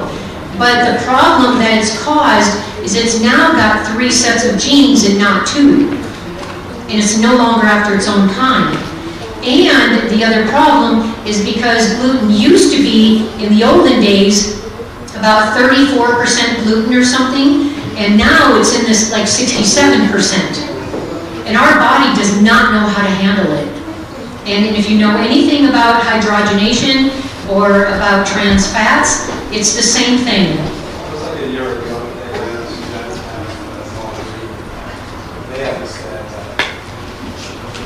Yes, but I am now getting clients from Europe that are having gluten intolerance, and so that problem has gone over there. It's just not as an abundance yet, but give it another 10 years and they're going to start having the same problems we have. Yeah, yes. Oh, nightshades are like,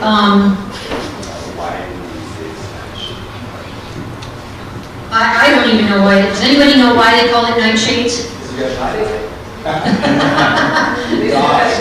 It's blossom in the night. Oh, is that why? Okay. Like Irish potatoes, sweet pepper, garden egg, Eggplant. Eggplant. It's 5 of them. Yeah. Tomatoes and another one, I don't remember, because I was diagnosed with lupus. So when I went to my lifestyle center, within the 11 days, I did some cleansing, changed my diet and things. So when I got to the specialist, she said that she did not see anything after 11 days. So I still don't use the nitrates. I try not to use them so that I won't revert to it. Yeah. So I think I'm much more healthy now, but trying, it's just the other day I took a blood test to see if anything is there or whatever it is. Yeah. I'm not happy the results of it. All And right. that's about 13 years ago. Yeah, excellent. So yeah, nightshades are generally not something that I recommend to everybody. It's certain people, you know, like in your condition. And so yeah, if that's what's helping, by all means. But I would never tell someone to go off of nightshades before I tell them to go off of meat, or dairy, or cheese, you know, or if they're dealing with alcohol, tobacco, coffee, you know. I mean, there's a hierarchy. Yeah. My question is, I grow a lot of like a garden. At least last year I saw an article that just came saying that frozen vegetables are frozen for no. Frozen for what? Frozen fruit, like Frozen fruit? fruit or vegetables or greens, they are more healthier. I just want to know if there's any light you can give on that. Because we grow a lot of tomatoes and we freeze them and we reuse them. Is it a good way of? That's totally fine to preserve food is freezing. It's better than canning as far as as far as the nutrients go. So that dehydration and freezing, we lose very, very little. We do lose maybe like 5%, but in cooking, we lose a lot more. And so, yeah, there's nothing wrong with freezing. Now, let me tell you, if you're freezing it yourself, is even better than if you get it frozen from a store. Yes. Because in a store, they either blanch it or they heat it to a point where it kills the enzymes. And so, but I still will never tell somebody, you know, if you don't have your own garden, don't get frozen fresh fruits or vegetables, you know, or frozen vegetables. I'm never going to say that. Because yeah, the enzymes may be gone, but you still have all the other benefits. Another question. You know, Alberta has the harsh climate in the winter. Is it okay if I grow my greens or vegetables under the lights inside the? Yeah. Yeah, I think if that's the only option that's available, I say go for it. But it is like. I mean, we want to make sure that whatever we grow, we can grow outside in the sun, but we're still getting that photosynthesis because it's still green. Okay, so it's lights is okay. Lights are fine. Yeah, but if you have an opportunity, you know, to grow outside, obviously I think that there's something better. I just have two questions. Why do people get kidney stones is my first one. So people are getting kidney stones because of, generally the research says dairy products, because it creates crystals that concentrate. Okay, my second question is, when you eat your fruits and your vegetables with your salad, how do you incorporate the cruciferous like cauliflower to have proper food combinations? Yeah, so I pretty much stick by a fruits group, a vegetables group, and then the non-sweet fruit groups. And so I actually have, I guess I don't, maybe I do. I do. So in the New Start cookbook, are you guys familiar with the New Start from Weimar? Yeah, this is a great book. I brought like 5 of them, so if anybody wants one. All right, so there's a fruit group, and this is basically how I run mine. Now, people have much more complex ways of food combining, and to me, that is so complex, I don't think that God meant for us to spend that kind of time and effort and energy on that kind of food combining. And now, if we have to, it's one thing. But, you know, I think it's really very few people who need to do that. So like the fruit vegetables group are grains, like corn, because corn is a grain, legumes, avocado, bell peppers, cucumber, squash, tomatoes, pumpkin, eggplant, zucchini, green beans, peas, and all leafy greens. So the vegetables would be the broccoli, carrots, cauliflower, celery, asparagus, cabbage, root vegetables. So those are the things that are true vegetables. And then of course, we have the fruit group. So we have the fruit group, we have the non-sweet fruit group, That can be for either one, along with beans and grains, which combine well, and then you have the vegetables group. So that's kind of what I stick by. Yes? Okay, you made a comment about dried fruit affecting diabetes. Yeah. So how does that go along with dehydrating of fruit? Yeah, so in the beginning, people generally can't tolerate too much dried fruit because it's very concentrated. The water content has been taken away. And so now you're left with all those simple concentrated sugars without the water. So in the beginning, people can't generally tolerate them for diabetes. Eventually, people do be able to tolerate them. It seems like the biggest problems are dates and figs, but generally, like I don't generally have people saying that they have problems with like dried mangoes, for example. Yes.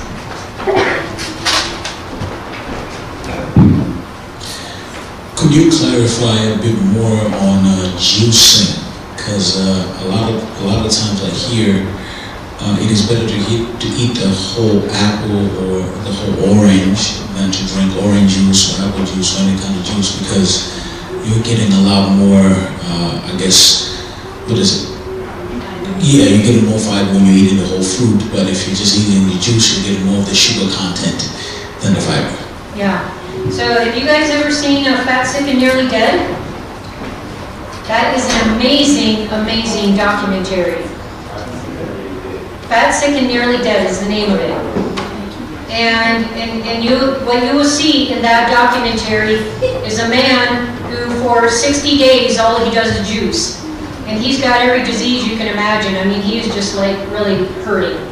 And this is quite common. So it depends on the reason, whatever's wrong with us.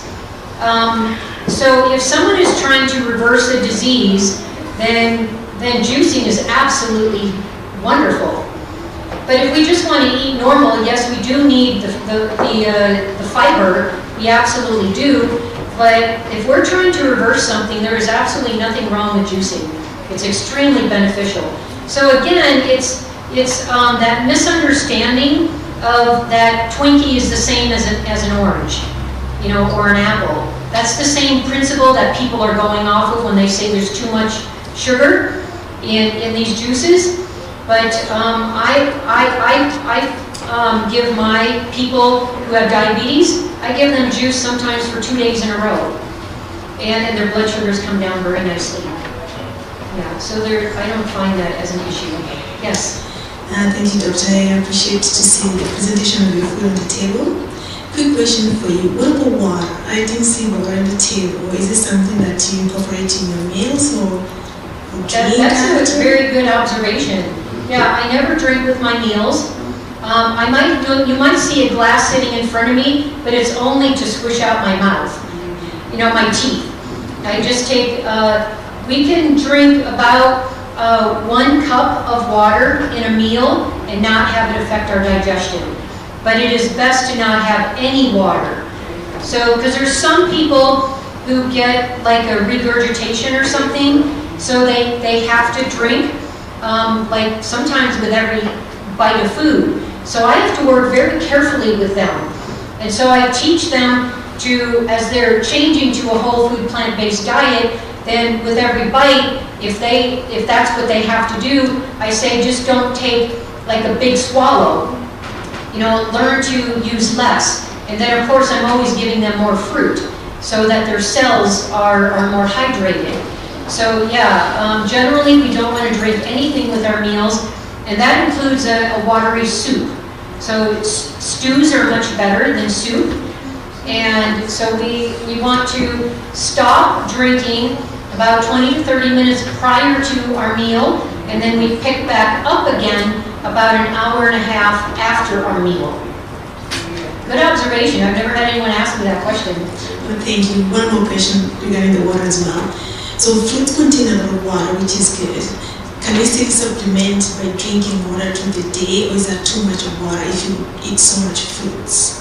No, no, so we still need to have a bunch of water. I don't decrease the water just because someone is having more fruit, because we don't want to get dehydrated. And so I do recommend 3 to 4 liters a day. And that first liter, 3 to 4 cups first thing in the morning fasting, you chug it. Because when we chug water first thing in the morning, it acts as a detoxifier because our natural circadian rhythm creates a detox process overnight. And so as we wake up in the morning, we want to assist our body to eliminate those toxins that it has so been hard at work for. And so we want to drink it fast, like within several minutes of each other, of 3 to 4 cups within several minutes. And so it can flush out our body. And it doesn't act as a hydrator. So we sip it then throughout the rest of the day as a hydrator. So another 2 to 3 liters throughout the day. So we're having 3 to 4 liters a day. Said about spicy food, I like spicy food. Okay. There was no issue about levels or anything. How do you determine? Well, I go to my trusty cookbook again. Okay. And I'm going to tell you, so there are lots of irritating seasonings. See, in this last days, I do a whole talk on fasting, and I talk about the juice fasting, and I talk about the fruit-only fasting, and the water-only fasting, and then our entire diet, because we live in the antitypical Day of Atonement. And so we have to look at what was the Day of Atonement back then, and how does that relate to living today in the antitypical Day of Atonement. So we can't not eat food, but we can eat of the simplest foods. And so some of those irritating seasonings are allspice, cinnamon, cloves, nutmeg, black and white pepper, cayenne pepper, chili powder, hot curry powder. Am I getting all of it? Yeah. All right, I'm just going to keep going. Ginger, horseradish, mustard, vinegar, mace, spice, ketchup. I mean, just getting them all, right? Yeah. Okay. And in this Trusty Dusty cookbook, which is why I like to use this and recommend it to people, is because now you can learn to replace those things. So those things cause fiery tempers in some people, and they create addictions. And they make addictions. I saw that, wifey. I saw this. But they really create. If you look at all, and I'm not referring to you when I say this, but because I say this to all my audiences. But if you look at the people who are doing terrible things out there, they're running into crowds with their cars. They're setting things on fire. They're killing people. They're doing all these horrible things. They get road rage. They're impatient. The first thing, I can't help it, but the first thing I think about is I already know what your diet is. Because our diet has everything to do with our character. Whether we like it or not, or agree or not, it does. And it's very difficult to overcome addictions, cravings, anger, impatience, when we're having fiery foods. And there are health consequences to some of these fiery foods too. Some of them do show nerve problems, increased blood pressure. They break down mucus barriers in the stomach and in the bowels. They're linked to cancer of the liver. So there's just like all sorts of things that are associated with it. But our counsel is to eat of the most simplest foods. And so anything that creates a warming spice in our body, creates us to get warm, red, hot. I mean, my dad, we'd go to a Thai restaurant, he'd be sweating buckets. That's me. And his face was beet red.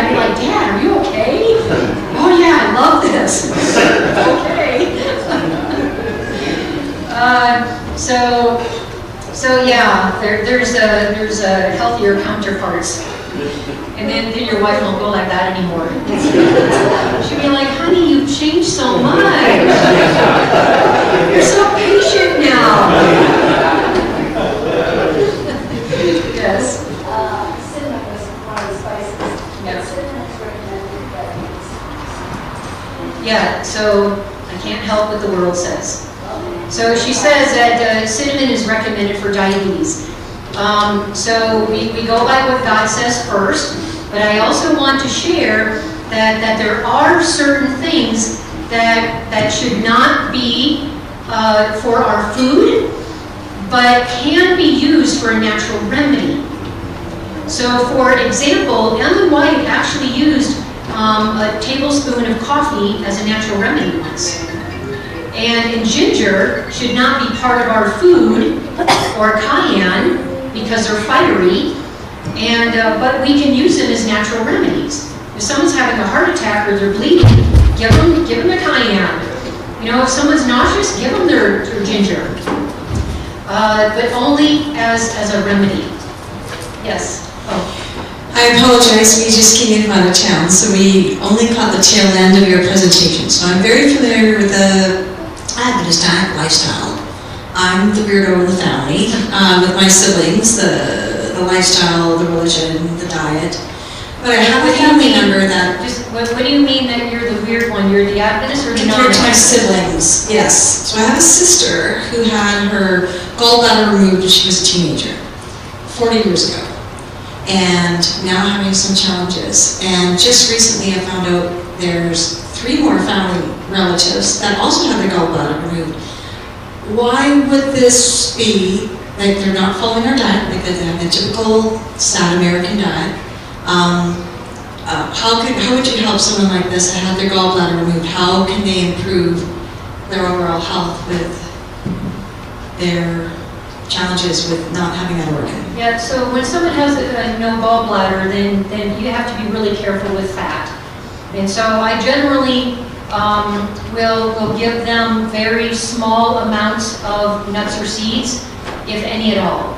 It just depends on how much they are able to tolerate. But a lot of people can afford to take at least a little bit, and so that's generally the biggest problem. But if they haven't done any diet changes, you know, like becoming vegetarian or vegan, what's their first step? Oh, I see. Yeah, I still recommend a large fruit diet, especially for them, because fruits and vegetables still have fat in them, and but we do need fat. But yeah, the first step that I would tell someone is it's the hierarchy thing. So removing their animal products, their cheese, their dairy products, their eggs, their processed foods, you know, this hierarchy.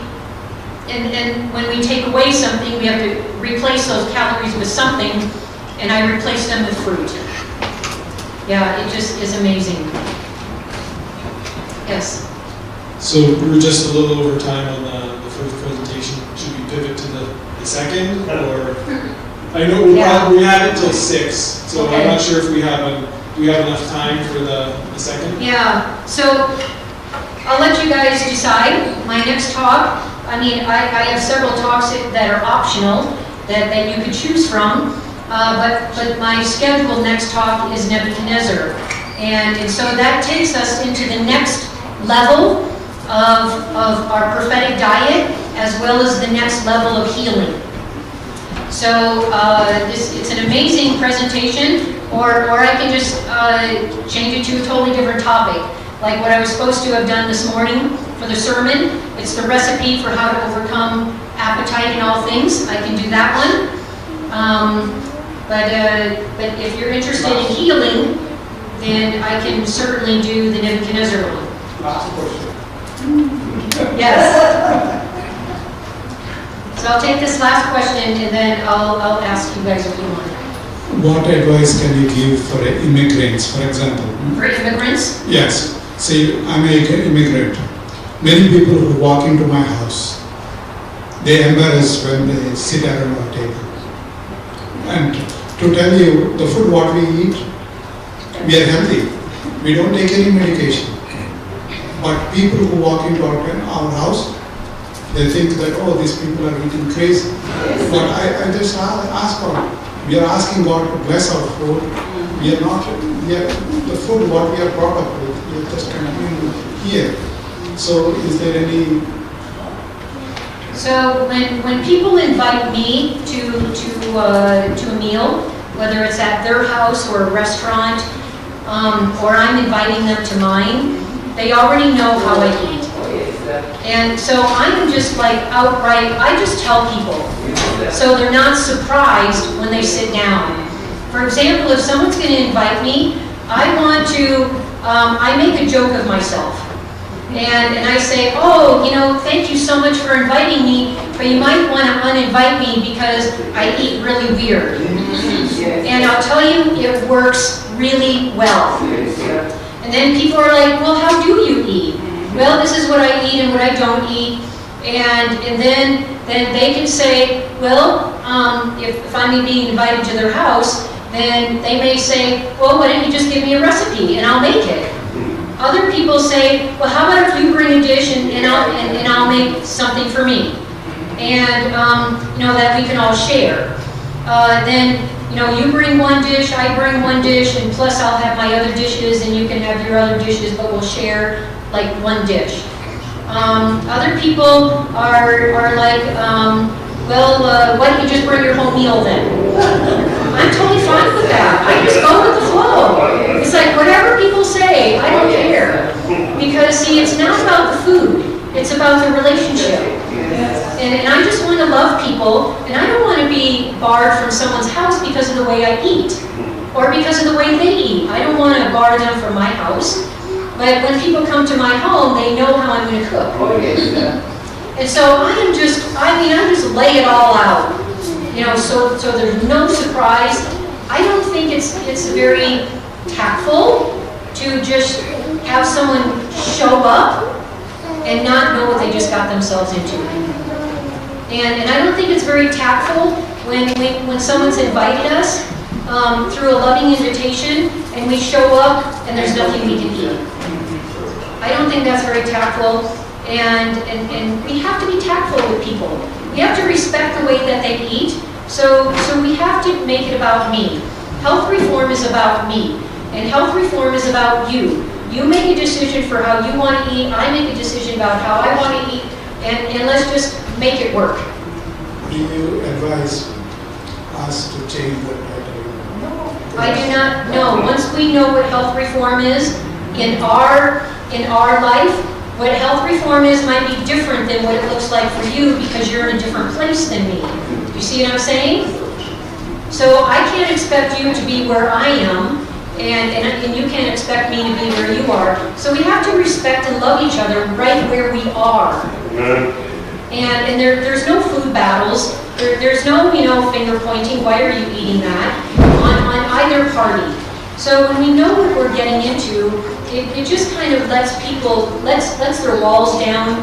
And I just find that I have never to this date been uninvited. Never. Because of the way that I handle it. Because we have to be loving and kind and tactful and respectful to however people eat. All right, so I've got one vote for Nebuchadnezzar. Does anybody, I got 2 votes, 3 votes. Anybody else for Nebuchadnezzar? Okay, here we go. So why don't we just take, why don't you stand up? If you have to go to the bathroom, why don't you do that right now? And we'll just come back, say in, like less than 5 minutes.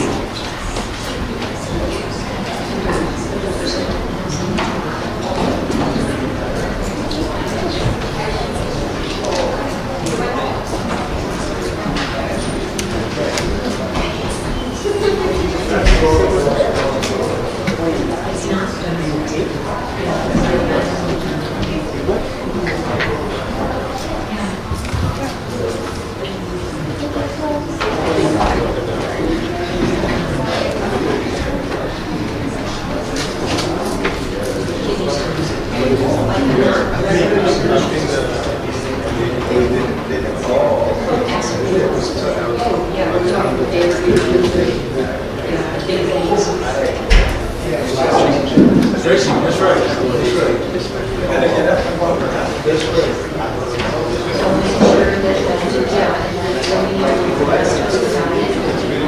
He does it. Like 100%. Okay,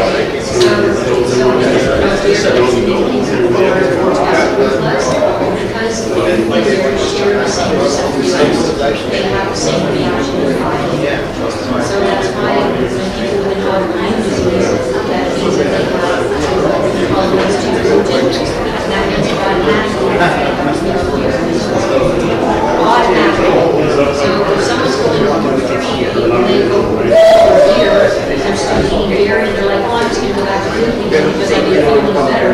They're still eating beer. It might also be because they're doing the exact same thing in the body.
share this most wonderful message with you?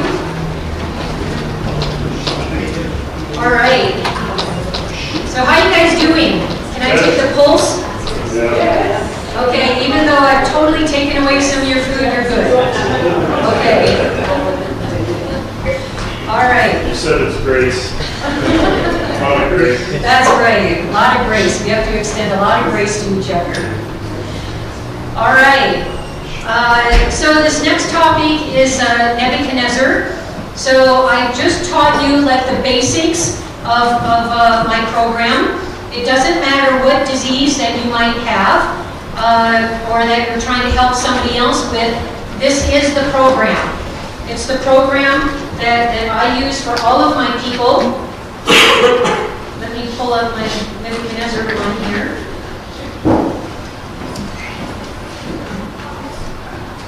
Is this working? Can you guys see my computer good enough? Move up, you can move up. Yeah, okay. You just say it the way it is. That's right. All right. So this is Nebuchadnezzar's journey. This is the next step. Now, when I give people on a whole food, plant-based, unrefined, gluten-free diet, and I mean that in the literal sense, like not one bite kind of thing, and there's just too much to say, you know, to get through to every single detail like gluten. I give a whole hour talk on just gluten. So I gave you, you know, the basics of it. All right, so who was Nebuchadnezzar? He ruled the longest and the most powerful monarch who's ever reigned in the Babylonian Empire. He died around 71 or 72 years old, and I want to explain that. The Chaldeans were noted astronomers and astrologers. They were immersed in the occult, the mystical, the magical practices and beliefs. His name shows up 57 times in 8 books in the Bible. Daniel introduces him as the king who took Daniel and his 3 friends and all the other Hebrew youths into Babylon captivity for training in the magical arts. He was known as the destroyer of nations in Jeremiah 4:7. And God calls him his servant, though, in Jeremiah 27:6. And God calls Nebuchadnezzar to punish the Hebrews who were to be subjected to the Babylonians for 70 years, and they were also told not to rebel, as well as the other countries that God put into his hands. So and it's important to kind of know this stuff, because it helps us to understand who this man was. And he stole the lands and robbed the Hebrews of their riches, but allowed them to keep their idols in order to secure their cooperation. So there you go. All right, so God had given Nebuchadnezzar multiple opportunities to get to know him. And one of those times is in Daniel 1. And how can we know that there's no way that Nebuchadnezzar did not know the diet of Daniel and his friends? Because I believe that he knew everything about these young men. And that the eunuchs were telling him everything about them, about their character, about their food. And yeah, these 4 guys, you know, they're just really strange, but I'll tell you that for some reason, they just look better than all the other Hebrew boys. And so the king's like, okay, if they look better, and, you know, they're doing well in school, and they're learning everything, and they're learning 10 times, you know, okay. And so we see that that's the first time that Nebuchadnezzar should have stood up to recognize who the God of heaven was. And he did recognize it, because he did recognize that they had some unique ability over all the other Hebrew boys, as well as all of his own people. Now, when was the second time? Go to Daniel 2, with the statue of Nebuchadnezzar. What's so special about that? He could not remember his dream. And remember, there was nobody who could tell him what his dream was, except Daniel. And he should have recognized God that second time. Because who knows the dreams of someone else when I can't even remember it? You know, I mean, that just doesn't happen. That is something that is supernatural. That's an ability that only God can give us. And so that's the second time. And then the third time is during the fiery furnace. I mean, it's like every time it gets a little more severe. God is after this man's salvation like you wouldn't believe. I mean, he is just after him again and again. And he's trying to get his attention. Hello, I want you to be saved. And Nebuchadnezzar is just not paying attention. And so now, Nebuchadnezzar, he's thrown these men, the Hebrew boy said, we are not careful in answering you. You know, we will not bow down to this image. We will serve God alone. And Nebuchadnezzar gets mad, says, bring it up the temperature 10 times. The men who threw them in get burned. They die. But the three young men are now standing around, walking and talking in the fire. And he jumps out of his throne room seat and he says, hey, there was only 3 I put in there, but now I see 4, and that 4th one looks like the Son of God. If that's not trying to get his attention, and much less than, not only did he see 4 men in there, but 3 came out, and mysteriously the other one went away, and yet they did not even have smoke on their clothes. I mean, it's like, hello, Nebuchadnezzar? You know, the God of heaven is trying to reach you, and yet he's still not listening. And then, now that 4th time now is in Daniel 4 with Nebuchadnezzar, with the dream now that he has. This time he remembers the dream. No one can interpret it, but Daniel tells him the interpretation of that dream.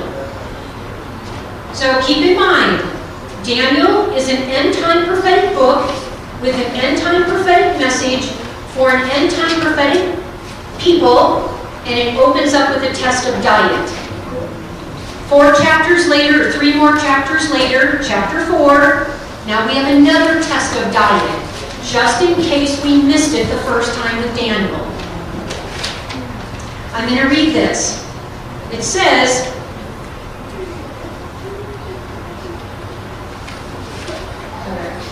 I'm going to read this. I'm going to start in Daniel 4:24, where Daniel just starts the interpretation. It says, this is the interpretation, O king, that this is the decree of the Most High, which has come upon my lord the king, that they shall drive thee from men, and thy dwelling shall be with the beasts of the field, and they shall make thee to eat grass as oxen. Now that grass as oxen, if you look up, see, we cannot digest grass. We don't have a cow stomach. We have a human stomach. We have 1 stomach, not 2. And so that interpretation is sprouts. So he's eating sprouts as the oxen, and they wet thee with the dew of heaven, and 7 times shall pass over thee. Why 7? So it's the number of perfection, it's the number of completeness, and it takes 7 years for our whole body to be regenerated, every single cell. Until it's all brand new. It takes 7 years for that. It's a 7-year cycle in our body. So truly, after 7 years, he would have been a new man. And so we're still in the interpretation of the prophecy. 7 times shall pass over thee, till thou know that the Most High rules in the kingdom of men and gives it to whomever he will. So here's the sin of Nebuchadnezzar. God's saying that until you recognize who I am, this is your sin by not recognizing me. But what else? And whereas they commanded to lead the stump to the roots, and the kingdom shall be sure unto thee, after that thou shalt know that the heavens do rule. Wherefore, O king, let my counsel be acceptable unto me, and break off thy sins by righteousness. So we're talking about righteousness by faith here. And thy iniquities by showing mercy to the poor. If it may be a lengthening of thy tranquility, And then if you read in the last of 37, it says that God is also able to abase those who walk in pride. So here's his sins. What's the pride of Laodicea? Our pride. Our arrogance. We're rich in goods and increase, and yet we're naked, blind, and miserable. So we don't recognize our need because we've got all this great knowledge, but yet we're just we don't do we know what we're supposed to do, but we don't do it. And if you notice in Revelation, in all those first 7 churches, in Revelation 1 through 3, there's nothing good that God says about the church of Laodicea. Nothing. But yet, he's got something good to say about all of the other 6 churches, except ours.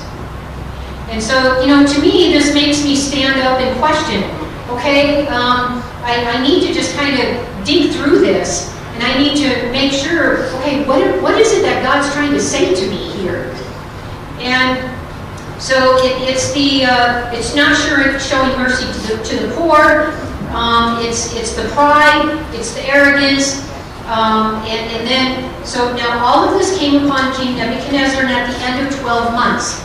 So God gave Nebuchadnezzar 12 months to repent. That's a God of mercy. And as he walked into the palace of the kingdom of Babylon, the king spake and said, Is this not the great Babylon that I have built for the house of the kingdom by the might of my power and for the honor of my majesty? You see all the my's and me's and I, and look at me? You see the pride and the arrogance there? And yet God gave him his intellect for a very specific reason. While the word was in the king's mouth, there fell a voice from heaven, saying, O King Nebuchadnezzar, to thee it is spoken, the kingdom is departed from me, and they shall drive thee from men, and thy dwelling shall be with the beasts of the field. They shall make thee to eat grass or sprouts as oxen, and 7 times at the Most High rules in the kingdom of men, and gives it to whomever he will. The same hour. Keep this in mind, the same hour. So he goes from all the king's dainties, and all of his meat and alcohol and everything. And now God plucks him out of his palace of luxury and puts him right into a field in the middle of nowhere. In the same hour, and this is important because I'm bringing this together as we go through this talk. So the same hour was the thing fulfilled upon Nebuchadnezzar. That is a serious, serious detox program right there. He goes from a diet of the world to the ultimate detox diet that God puts him on. And he was driven from men and did eat grass or sprouts as oxen, and his body was wet with the dew of heaven till his hairs were grown like eagle's feathers and his nails like bird claws. He's looking like an animal now. And at the end of the days, I, Nebuchadnezzar, lifted up my eyes unto heaven, and my understanding returned unto me, and I blessed the Most High, and I praised and honored him that lives forever, whose dominion is an everlasting dominion, and his kingdom is from generation to generation. And all the inhabitants of the earth are reputed as nothing, and he does according to his will in the army of heaven, and among the inhabitants of the earth, and none can stay his hand, or say unto him, What dost thou? At the same time, my reason returned unto me, and for the glory of my kingdom, my honor and my brightness returned unto me, and my counselors and my lords sought unto me, and I was established in my kingdom, and excellent majesty was added unto me. That is a God of mercy again. He saved his kingdom for 7 years. Can you imagine how many, had it not been for God, how many other kings would have been trying to take over his kingdom had God not put his hand over that? For a nation to not have a ruler would be unheard of without the hand of God's protection. Now I, Nebuchadnezzar, praise and extol and honor the God of heaven, all whose works are true, and his ways judgment, and those that walk in pride he is able to abase. And so, now, let's look at this. I want you to look at, so we already know Daniel's diet. It's a whole food, plant-based, unrefined diet, it's everything comes from the hand of the Lord. That means that everything that you can pick from a tree or anything that can be picked from a garden, that's what comes from the hand of the Lord. And so now, and then we also know Nebuchadnezzar's diet. It was filled with a bunch of dainties and meat and alcohol. So let's look at the character of these two men. Keep in mind their diet. No pun intended here. So Daniel, he honored his body as the temple of God. The Lord regarded with approval the firmness and self-denial of these Hebrew youth, and his blessing attended them. Nebuchadnezzar indulged in his diet. He had rich foods, swine flesh and other meats, wines, dainties. Daniel had total commitment to God. He relied upon God for every big and little thing, where Nebuchadnezzar had a fleeting commitment to God. Daniel had a regular prayer life, where Nebuchadnezzar had no prayer life with the God of heaven. Daniel sought wisdom from God, and Nebuchadnezzar only sought his own wisdom. Daniel didn't seek revenge, even from the imposters, and even from those who gave him a really hard time. And we don't read much about the other Hebrew boys in Scripture, but we do read about it more in Spirit of Prophecy, and we see that these other Hebrew men had a lot of jealousy over Daniel and his friends, and they gossiped and they finger pointed and made life very, very difficult for them, but yet Daniel never ever retaliated. This is an end time prophetic book, and so this is where God is trying to take his people today. Is in this end time prophetic book. He doesn't want us to retaliate. He's trying to bring us to a point where we can love our fire starters. Where we're at the stake and the wood is underneath us. And the fire starter says, please forgive me, but this is my job. And I can say, come close. And I kiss him on the cheek and I say, I forgive you, do what you need to do. That's where God's trying to take us. See, he's after the way that we think. Like I said this morning and last night, that even a man looks after a woman lustfully, he's committed adultery. You see, that's the way that we think. And if we hate our brother, we've committed murder. That's the way we think. And that's what God is after for the 144,000. It's after the way we think. That everything that we think and everything that we do, it's after Christ. And this is a process. It's a lifetime. Sanctification is a process of a lifetime. It doesn't happen overnight. It takes battles. It takes tests. It takes failures. It takes successes. It's a day-by-day walk with Christ that I learned to die daily to something that I didn't die to yesterday. I learned to die tomorrow to something that I didn't learn to die to today. But so it's always a learning and growing process. And Daniel obviously had that. Daniel didn't get involved in politics, but yet Nebuchadnezzar, he was politics. He was very political. Daniel looked at the long view and the view of the prize, where Nebuchadnezzar, he looked at the short view and the now. Daniel found favor with his captors like Melzar, the prince of the eunuchs, and Arioch, the king's captain. But yet Nebuchadnezzar, he was known as a tyrant. He was known as a cruel oppressor. You see, Daniel was very humble and teachable, had love and concern for others. He had a firm, true, noble character, and he sought to live in peace with all, even the unbelievers. But Nebuchadnezzar was very arrogant. He was very prideful, extravagant, selfish, egotistical, moody, temperamental, demanding, commanding, high stress.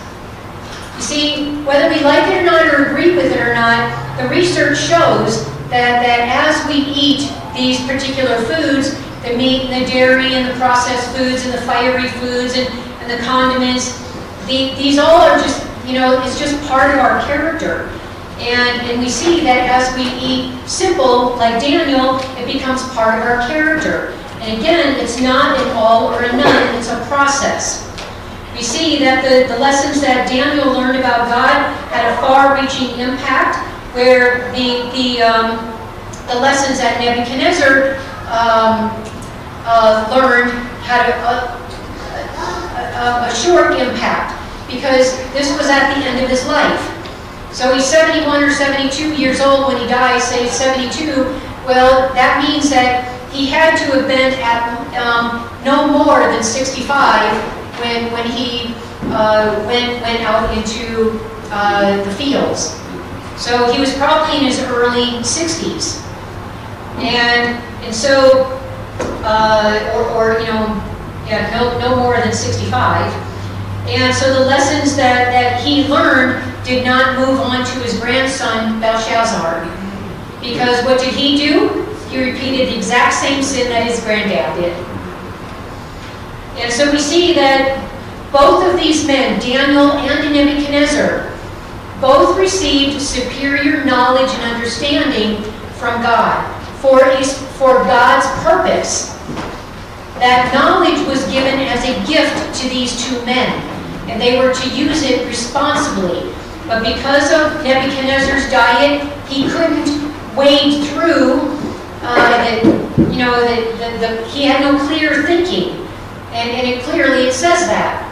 And Daniel, on the other hand, he had the clear thinking. So our diet has so much to do with our clear thinking. And we will make wrong decisions if we are not eating the right things. Again, it's not an all or a none. It's not that you're going to wake up in the morning and you're going to be perfect. It's not that you pull yourself up by your bootstrap. It's not like that. I am talking about righteousness by faith. I am talking about bringing Jesus into everything that we do. He is the doer. I can eat the best that I can, and if I am not eating as the Lord calls, then I'm just being a Pharisee and Sadducee. Because they did all the right things from the outside, right? That's not what we're building here. We are building a totally different kind of person here. We are building someone with true faith, and someone that brings God into every living thing that we do in our life. How I spend my money, how I spend my time, how I talk to people, how I believe, how I think, everything. God's trying to get us to the way that we think for everything. It's a process. And then, so we see, now what is this diet now that God brought him to in 1 hour? This is now the detox program. This is the next step detox program that I take people to if they can't, if the first program isn't working. I take them to this. So this is Nebuchadnezzar. Don't call me extreme. Take it up with the author. I'm just the talking donkey here. So don't kill the messenger. But so what God did with Nebuchadnezzar is that he put him on a purely vegetarian diet, whole food, plant-based vegan. It was grass and sprouts and microgreens for 7 years. Everything was local, everything was in season, everything was raw, and everything was living. There was no cooked food at all in Nebuchadnezzar. This is in a prophetic book. Everything was organic, nothing was genetically modified, nothing was processed in any means or fashion. He had plenty of wild edibles, and in his, we have wild edibles here, and over in Baghdad they have their wild edibles. He had a very high green diet with all sorts of berries and fruits and vegetables and nuts and seeds. How do I know that? Because that's what oxens eat. And then it was a very simple, easy to digest diet. And by default then, what was removed were the rich, unhealthful dainties, the dead animals, the swine's flesh, the alcohol, all cooked food, cheese, condiments, spices, processed sugars, and also then it's also the harmful ingredients, such as MSG, acrylamides, trans fats, artificial food colorings, sweeteners and flavorings, preservatives, plasticides, fungicides, herbicides, pesticides, high fructose corn syrup, and all man-made chemicals were completely removed. And instead of Nebuchadnezzar keeping up on the news, he became the news. And if you were doing this today, you can imagine that every social influencer out there, they'd be, chronicling everything that he's doing. All right, so now we looked at the diet. What about the lifestyle that God put him on? Immediately, remember, he goes from the palace to outside now. So he's now put him into country living, because you don't see oxen living in the middle of a city. Well, I mean, maybe if you're in Nepal or India, or even Kenya, because they do in Kenya too. But we're talking, everything fresh. Obviously, it's country living. He is sleeping in and breathing the fresh outdoor air. Outdoor fresh air has negative ions, which is quite different from positive ions, which is inside of a building. So the inside of our air is made up of our exhale and of all the chemicals that we put on our body, the chemicals we use to clean our homes. And so it's the negative outdoor ions that are so positive, that are so positively helpful. They're negative ions, but they're beneficial. He's inundated with nature, trees and brooks, where nature became his teacher. He communed with oxen and other wild beasts. He fasted from all entertainment, news, and devices. He had peace and quiet. He was surrounded by the natural noises of wildlife, like frogs and crickets, birds and rain, howling, rustling of leaves and babbling brooks. He fasted from the opinions and influences of others. He had plenty of time to reflect on Daniel's example of how to worship God. He learned directly from God. He had daily exercise. He drank pure water. He bathed in daily sunshine. And you know that there are organizations that the world has actually called this something. They call it forest bathing. And so people actually pay a lot of money in order to go into the forest, when all we have to do is either live there or take a walk in the woods. And they call it forest bathing, and people pay a lot of money for that. And then he was temperate in all things. He went to sleep and woke up with the sun. He had peaceful surroundings. He practiced what the world calls earthing. So he walked barefoot. He slept directly on the ground. And all chemicals were removed from his home and from his body. There was no microwaves, no refrigerator, no stove, no Wi-Fi, no electricity. And in time, as his brain and body healed from his dietary abuses, he was finally able to recognize God. So this is a 7-year process. Now, what did Nebuchadnezzar go through? I know what he went through, and I also know the process of the Israelites or the Hebrews when they were going into the Exodus. I know what they went through, and I know why they came back. They left because of the same thing that Nebuchadnezzar went through, but Nebuchadnezzar stuck with it. The Hebrews didn't. I want you to think about this prophetically, because there's parallels between the Israelites during the exit and as they're heading to the promised land, and us as we're heading to the promised land. They're living in this time of history, we're living in this time of history. But they're going this way, we're going that way. Okay? So keep prophetically this in mind. Now what was happening to the Israelites as they exited? Because they're grumbling for the flesh pots of Egypt. And what is happening with Nebuchadnezzar? It's the same thing that happens to you when you're going to come to my program and detox. And it's the same thing when you want to do juicing. If you're going to fast, if you're going to do something and if you're eating like the world, which I doubt you are, because the world is, you're not at least eating unclean meats. So I'm talking, Advent is just eat different, even if you eat meat.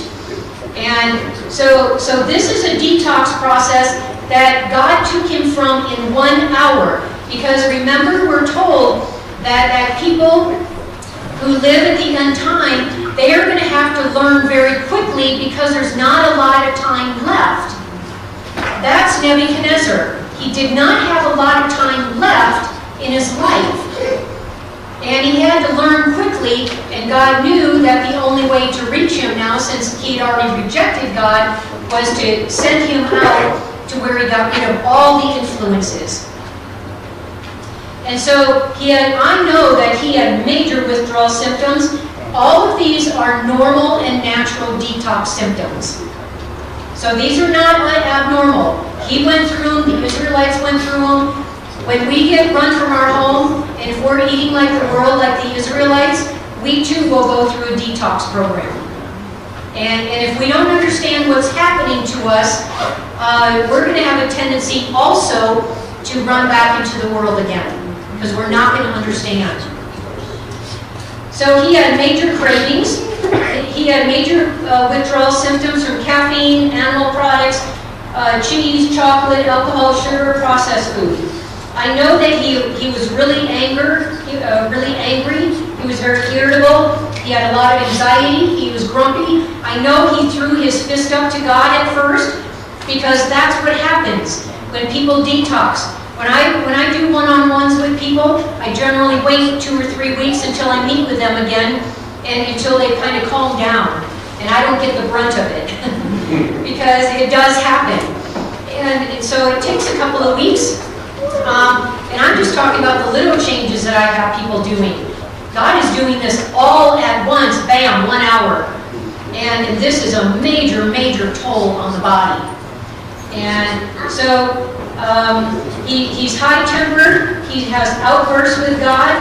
He's got mood swings from crying to laughing.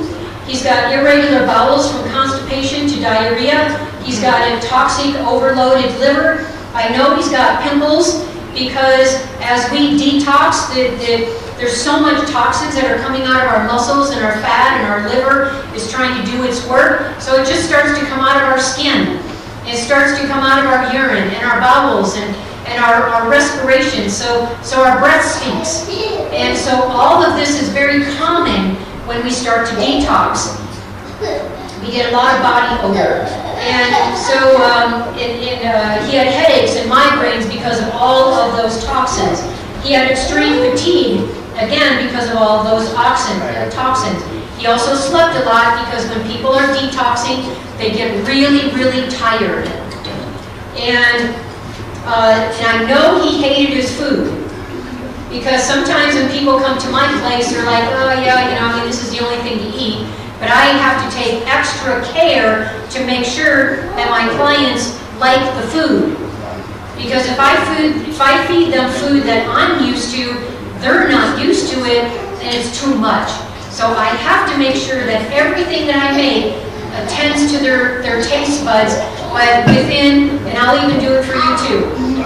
And without all the fiery foods, but within health reform guidelines. Hope you don't mind to pick on it. I saw that little. So he hated his food, and I know that Nebuchadnezzar probably went for days without eating. He probably, which created more detox. He was probably eating his sprouts, and if you can imagine, eating fiery foods, sugar, chocolate, alcohol, meat, cheese, dairy, and then all of a sudden you go to sprouts. That's really rough. That's rough. God really meant business here. He's after this man's salvation. He is doing whatever he can to help save this man. And it's in an end-time prophetic book. So, but eventually he would have liked it. He probably had cold and flu symptoms, so he probably had fever and body aches. He probably had a runny nose and sore throat, probably nausea and vomiting. I'll tell you, when people go through major detox symptoms like this, they feel like they're going to die. They literally just have the stones fall on me. I'm just done with life. That's how people feel. And strong body odor, bad breath, swollen lymph nodes. And isn't it crazy that when we have swollen lymph nodes, what's the first thing that our medical system wants to do? Let's just rip them out. as if, oh, bad lymph system, you're storing toxins, and that's what it's supposed to do. So we're pulling out lymph nodes for being swollen when that's only a symptom of the problem. And plus our lymph system is the trash can of our body. And so it's a good symptom actually when our lymph nodes are doing what they're supposed to be doing. We don't yank them out just because they're swollen. No, it shows that they're doing what they're supposed to be doing. It's because we have so much toxins build up, and it means that we need to get on a serious diet with God. And so God didn't yank out his. So now, what did this diet do long term for Nebuchadnezzar? So eventually, it started to boost his immune system into overdrive. So this is happening week by week, month by month, year by year, and it's little by little. And that all of this stuff is coming out. So if it took Nebuchadnezzar 7 years for his detox diet, what that tells us is that it takes the process a long time for us to fully detox. It takes a long time. That eventually he had energy that was abounding. Day by day, he was getting more and more toxins out of his body. Eventually, progressively, he was getting more peace of mind. Eventually, progressively, he was becoming a little bit more happier, joyful, and grateful. So this is happening. I would imagine the first couple of years were very, very rough on him. But he stayed. And he knew the prophecy. He knew that he was going to get his kingdom back again. But he had to stay. Do you think that he would have kept his kingdom had he left? He would have not. And would if he'd come to know God? Probably not. Because God's trying to save this man, just like he's trying to save you and he's trying to save me. And so let's not look at the health reform message as something that's a box and something negative. This is God reaching out to us, trying to save us. And so this is happening day by day. He's then eventually starting to reflect on Daniel and his 3 friends and maybe all the other Hebrew boys. And why aren't the other Hebrew boys like these 4 boys? And then he reflects upon their diet and their characters and how much more, 10 times more, that Daniel and his 3 friends are and the other Hebrew boys. He's got lots and lots of time to reflect on all this. He reduced or eliminated all the risk of his lifestyle diseases, osteoporosis, diabetes, obesity, cancer, candida, all of these problems. Bowel disease, high cholesterol, hypertension. We can deduce from Daniel 1:15 that Nebuchadnezzar's appearance went from an obese, most likely an obese, because at that time all the kings were obese because they could afford the junk food. They could afford the alcohol. They could afford the white rice. They could afford the sugar. And did you know that it was illegal back then for peasants to be found with white flour, white rice, because because they were so expensive to process that it was considered food for the kings. And so it became the elite food. And now all the kings and the wealthy are getting the diseases. And the peasants are healthy. But now in our modern days, things have swapped again. Because now it's super cheap to make white flour and white rice and all the processed foods, that now that's the cheap food, and now we've got all the poorer who can't afford a better diet, or who think they can't afford a better diet, and you go to their grocery stores and they don't really have even a produce section. And so now it's the rich who now understand the importance of fruits and vegetables, nuts and seeds, and a plant-based diet, and you've got the poor now who are sick. And so we can also deduce that he went from obese and gaunt, with gauntly eyes and a face and untoned muscles. You saw how that lady looked just after 10 days, Satan's war on fruit. And then he went too with thick head of hair, ruddy, healthy, clear complexion, normal weight, with well-toned muscles. He walked everywhere. There was no car anywhere. And it gave him an erect form, a firm, elastic step, a fair countenance, undimmed senses, untainted breath, as it did Daniel and his three friends and his three companions. All right, so now we see that after this diet, he's now humble and teachable. He now honors the God of heaven. He is now repentant. His reasoning has now come back to him. He's now confessing before God. He now acknowledges the God of heaven, and he's reverent now. He's lost his boastful character and his arrogance, and he's become a witness for God. He had a powerful testimony. He's become warm and eloquent now, and those are in quotes because it actually comes right from the spirit of prophecy. He became with a grateful heart. He fully partook of the mercy, grace, and righteousness and peace of the divine nature. He transitioned from proud and boastful to humiliated to humble and he cleaned up his appearance from disheveled to honoring. He went from the condition of a brute beast to that of bearing the image of God. He had the attributes of a converted sinner, and he was actually born again. So we see that all happened because of diet. He was able to it eventually stuck with him, and it kind of came to him, oh yeah, God is actually real, and there's only one. And we see that happened to him. And so I'd like to ask, at the end time, I'd like to ask you, what does this diet remind you of? A whole food, plant-based diet, all raw, all local, all in season, all living. The original diet and the New Jerusalem. Yes, exactly. This is a prophetic diet where God is trying to take his people to. Not right now, not today, but it is to be in our foresight, and we're to be working towards it. Because what do we think when that time comes? See, we only have one more step because we're told, we need to move from the cities to a country place, to retirement place, to the wilderness, to heaven. That's kind of the events of how it happens.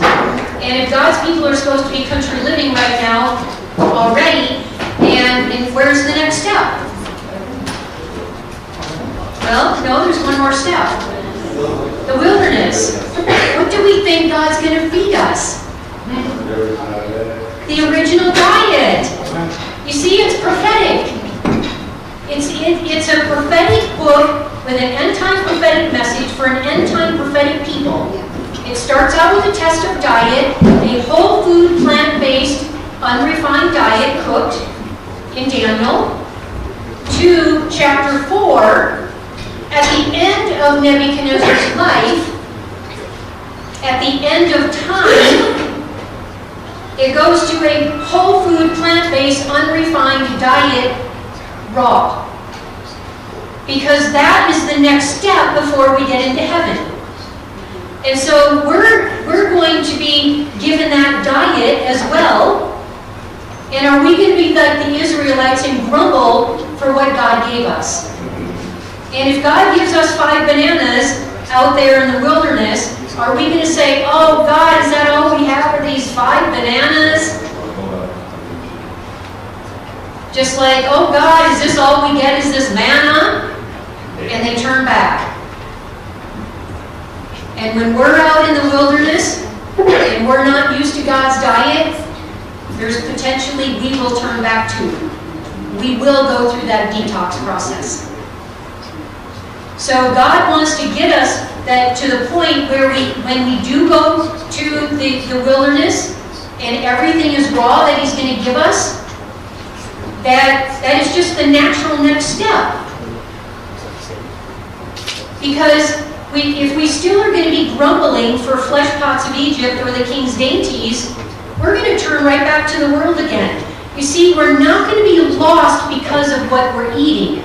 We're not going to be lost because I'm eating meat. I'm going to be lost because of the effects that it has on me.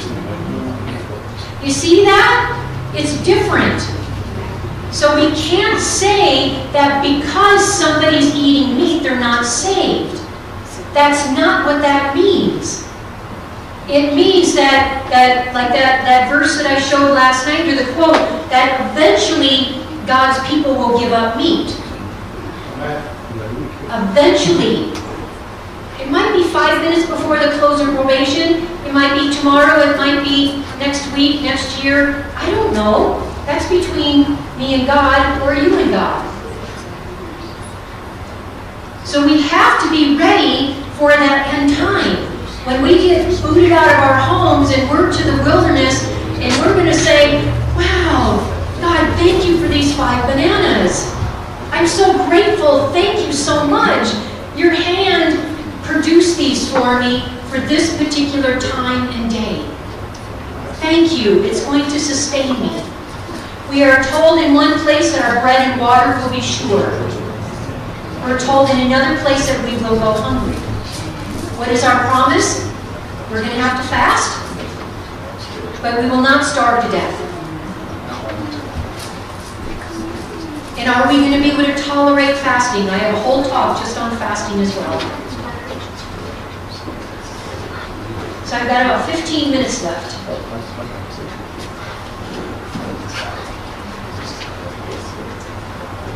All right, so this how or why is Nebuchadnezzar's diet and lifestyle God's end time diet? Daniel is an end time prophetic book with a dual application. So somewhere we are to be between Daniel and Nebuchadnezzar in our diet. From my research, as I shared last night, because there's several quotes that I put together, and including with the Bible, and it says that eventually God's people will give up meat, but it also says that the end times that meat is going to be so corrupt that it's going to be as a disease as the sins of man. And then it also says that God will provide a way and a time in which to do these. I mean, I put together all sorts of quotes and Bible verses together because I asked myself, when is that God's people should be giving up animal products? And in my research, I personally believe it should have been 30 years ago or more. At least 30 years ago. Because that's when research exploded about a plant-based diet. Now, we at Adventists have been doing research much longer than that in the Adventist health studies, and so we've known a lot longer. And there's been even forerunners before us who were doing vegetarian diet well before we were. And so 30 years ago, and I see that God has been so graceful and merciful to us.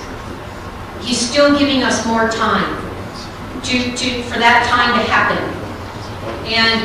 But again, we're talking about, we're doing this with Jesus. This is not by works. This is not by pulling myself up by my bootstraps, because all of my work are as filthy rags. They're useless. So I can look good from the outside, but it doesn't mean that I'm good on the inside. It's God's looking at what's from the inside. He knows the heart. So the diet and lifestyle of Nebuchadnezzar is the same diet and lifestyle of today. That's where God is trying to take his people.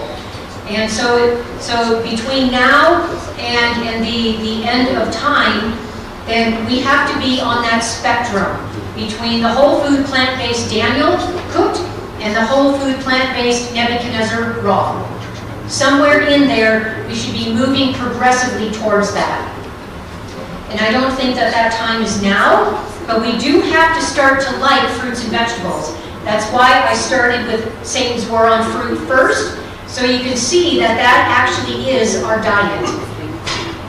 And then I bring this in with Nebuchadnezzar. Just as his poor diet and lifestyle made him go mad, so it does with us today. That is well in the research. That's what the Nedley program is all about as well. And as he engaged in the therapeutic diet lifestyle and regained his faculties, research strongly confirms that this is exactly what happens to us today.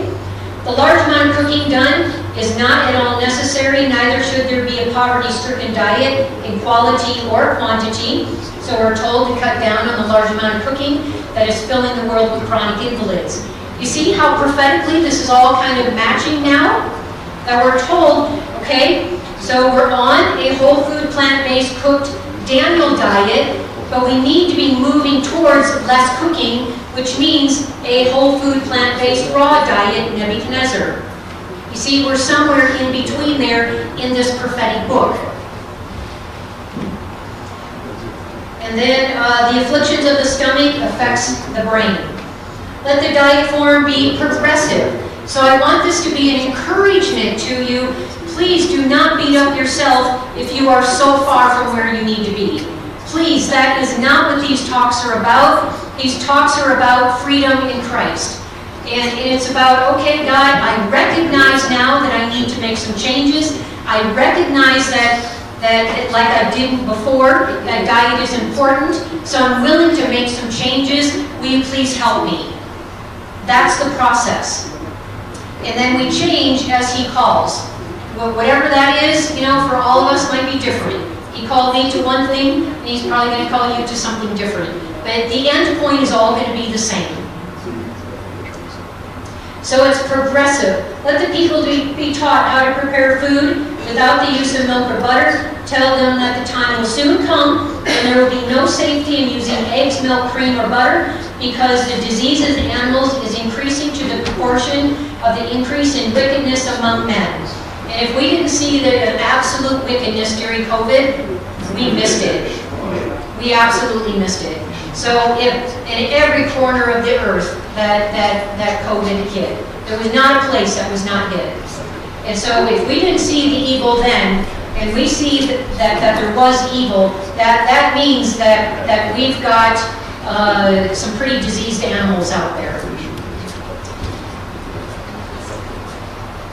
The time is near when, because of the iniquity of the fallen race, the whole animal creation will groan under the diseases that curse the earth, our earth. God will give his people ability and tact to prepare wholesome food. Without these things, let our people discard all unwholesome recipes. It doesn't say most. And let them teach, let him impart this knowledge as a good Bible instruction. And let them teach the people to preserve the health as increasing the strength by avoiding the large amount of cooking that has filled the world with chronic invalids. By precept and example, make it plain that the food which God gave Adam in his sinless state is the best for man's use as he seeks to regain that sinless state. So we're talking about fruits and nuts and greens and berries. That's the Garden of Eden diet. That is Nebuchadnezzar's diet. That's the new heaven and earth diet. You see, it's progressive. We're trying to regain that sinless state, and God is telling us how to do it. He's telling that we do it through it's not our own efforts. It's humanity and divinity working together in this. This is not work-based. It cannot be work-based, because as soon as it's work-based, then I've lost it.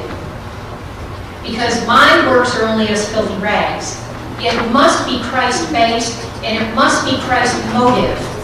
If the motive is for health and longevity, weight loss, that's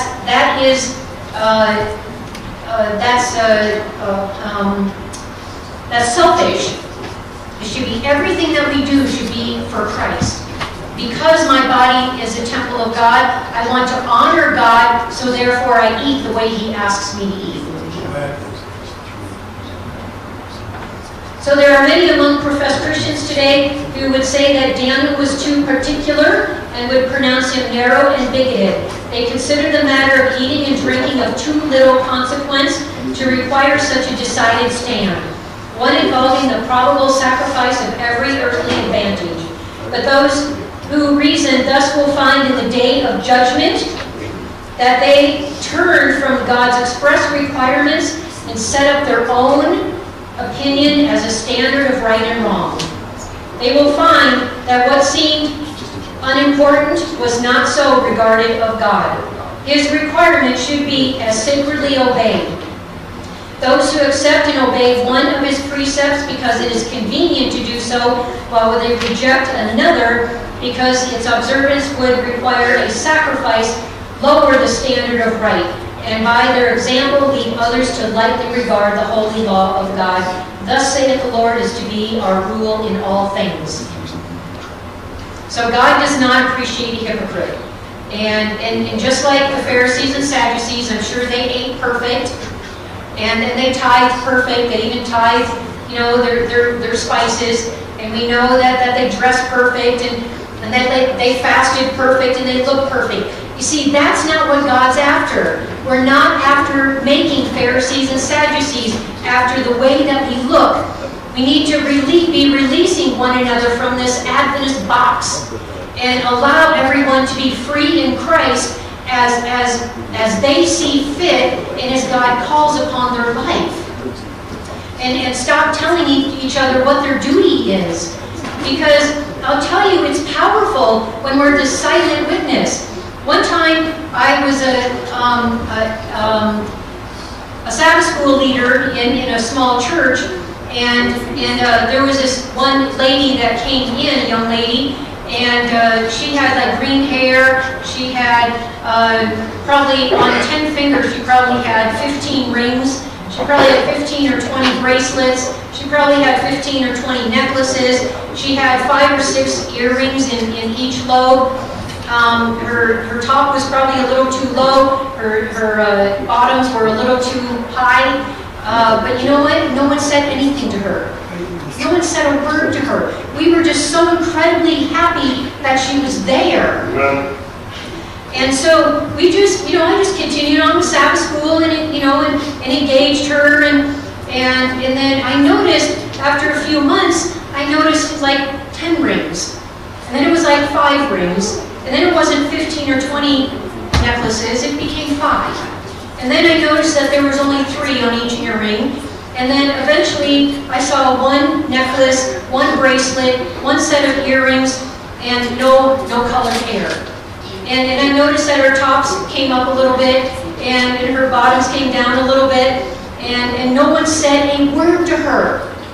And we became friends over the months as time went by, and doing Bible studies. And then eventually one day I noticed a ton of makeup. And one day I noticed that no makeup, no bracelets, no jewelry, no earrings, proper clothes, her body properly dressed. And I was like, wow, praise God. But you know what? I still never said anything to her. I never said a word because it's not my business. And so finally, eventually, when I became friends, it took me about a year to finally ask her, because I did not want her to think that I was judging her at all. And so it took me a year, and I just said, so, I just noticed, at one point, that you weren't wearing any jewelry. I noticed you don't even wear any jewelry anymore, or makeup or anything. And so, like, what happened? And she said, I noticed the lovely character of all you ladies in the church. That's the silent witness. That's power. And so why do we have to be telling everybody what their duty is? Your skirt is too short. I don't get it. It's just, because what are we going to do? We're told that now 1 in 100 are ready for today, for the second coming. And we're told that many are going to leave, but many more are going to come in. Who do we think is going to come in? Their skirt's going to be too high. Tops are going to be too low. They're going to have tattoos all over the place. They're going to have mohawks. They're going to have green hair. Whatever it is. We have to love these people. They might be homeless. We love them. We bring them to the front in a place of honor. Okay, so we're so happy that you're here. I'm going to come sit with me. And here's a hymnal. Do you have a Bible? Here's a Bible. You know, let's love these people. And let's welcome them with open arms. Who cares what they look like? Because many of them are already vegans. They're already clear-minded. And we just have to introduce them to God who drew them to that kind of diet. They already love the earth, Mother Earth. They already love the animals. They would not, they don't even wear leather. They don't buy cars with leather seats. They don't buy leather anything, couches. They don't use snakeskin boots. They truly know how to honor God's animals more than we do. These people are like amazing. And because I teach health, I rub shoulders with them all the time, these worldly people.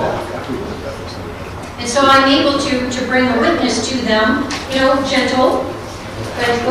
But God is one, he's after these people just like he was with Nebuchadnezzar. We're almost done here. Those who make a determined effort in the name of the conqueror to overcome every unnatural craving of appetite will not die in the conflict. That's a promise. That means if I can overcome appetite, I will not die in the conflict. But what does that mean? Every unnatural craving, that they will not die in the conflict. That's serious. Let us not let anybody have us believe that diet is of no importance, or I can just pick and choose what I want. It is absolutely important. Indulge appetite prevents one from understanding present truth. You can see these already in Councils on Diet Foods. Indulged appetite paralyzes the senses. And tomorrow, when you come between 10 and 2, for the first 25 people, is it? 24 people, there's going to be a free Councils on Diet Foods for you, if you don't have a copy. So bring your copy tomorrow, and if you don't have one, if you're one of the first 24, we're happy to give them out. And so we're going to go through this book. Indulged appetite causes dullness of brain. Indulged appetite is the greatest hindrance. It doesn't say one of the greatest. It says the greatest. To mental improvement and soul sanctification, with all our profession of health reform, many of us eat improperly. Indulgence of appetite is the greatest cause of physical and mental debility. And is that true today? The research well shows that is true. Bear in mind that there is in Christ, it's not outside of Christ, it's in Christ, there is power to control appetite. It's through Him. He came through His Father, not on His own. We now overcome appetite through Him because He overcame. So now what are the lessons learned? This is my last section. Let us not underestimate the power of our diet lifestyle. Diet is a leading step to our salvation and full surrender. We can just see that principle right there in the Garden of Eden. Let us not underestimate the power of our choice to follow God in every particular and careful way. I think of Daniel. Let us follow God's counsel, not our own ideas. Nebuchadnezzar may have been a great conqueror, but God is the mighty conqueror who conquered even Nebuchadnezzar. As Daniel, we are the best witnesses when we allow no room for compromise, not one bite. Because we're told in the spirit of prophecy that Daniel and his 3 friends, had they compromised even one time, it would have been their first step to the downward spiral to be just like every other young man. One bite. God's after every single bite. And it's supernatural how it happens that when we start to control our appetite, it's like the sins that we were struggling with before, they're just not a struggle anymore. I mean, there's always other sins that come along, You know, but there's certain sins that just become so easy to not do anymore. It's amazing how God has that happen. God will not be mocked. He will always show us who is really in charge. Let us learn our lesson early on so that we may not have, so we can have that goodly life, so that we don't end up having to go through what Nebuchadnezzar did and really having, you know, because we go through some tough times. And many times it's for our own benefit, because God is trying to save us.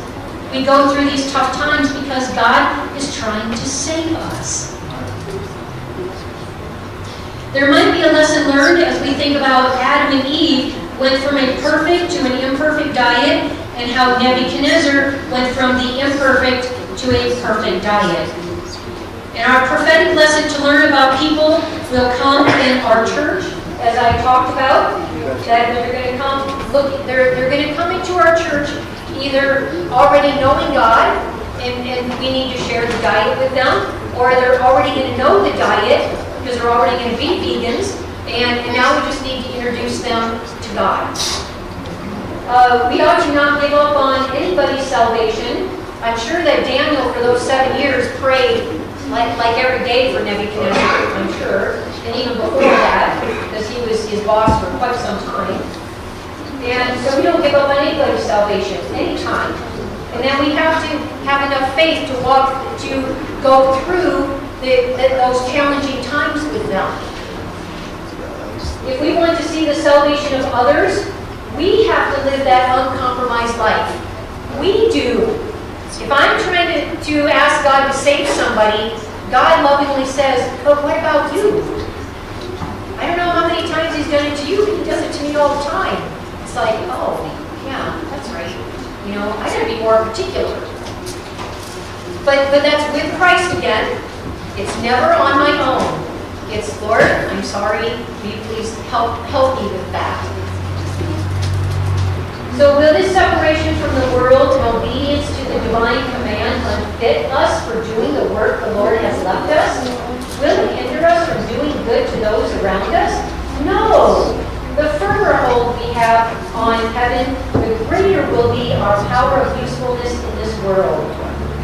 And so many times we think that all we have to do is I compromise for my adult children, for my husband or wife, for my church members, for my grandma, for my mom. You know, we're just people that just compromise all over the place. But God is calling us to tighten up with His help. Never alone. Never.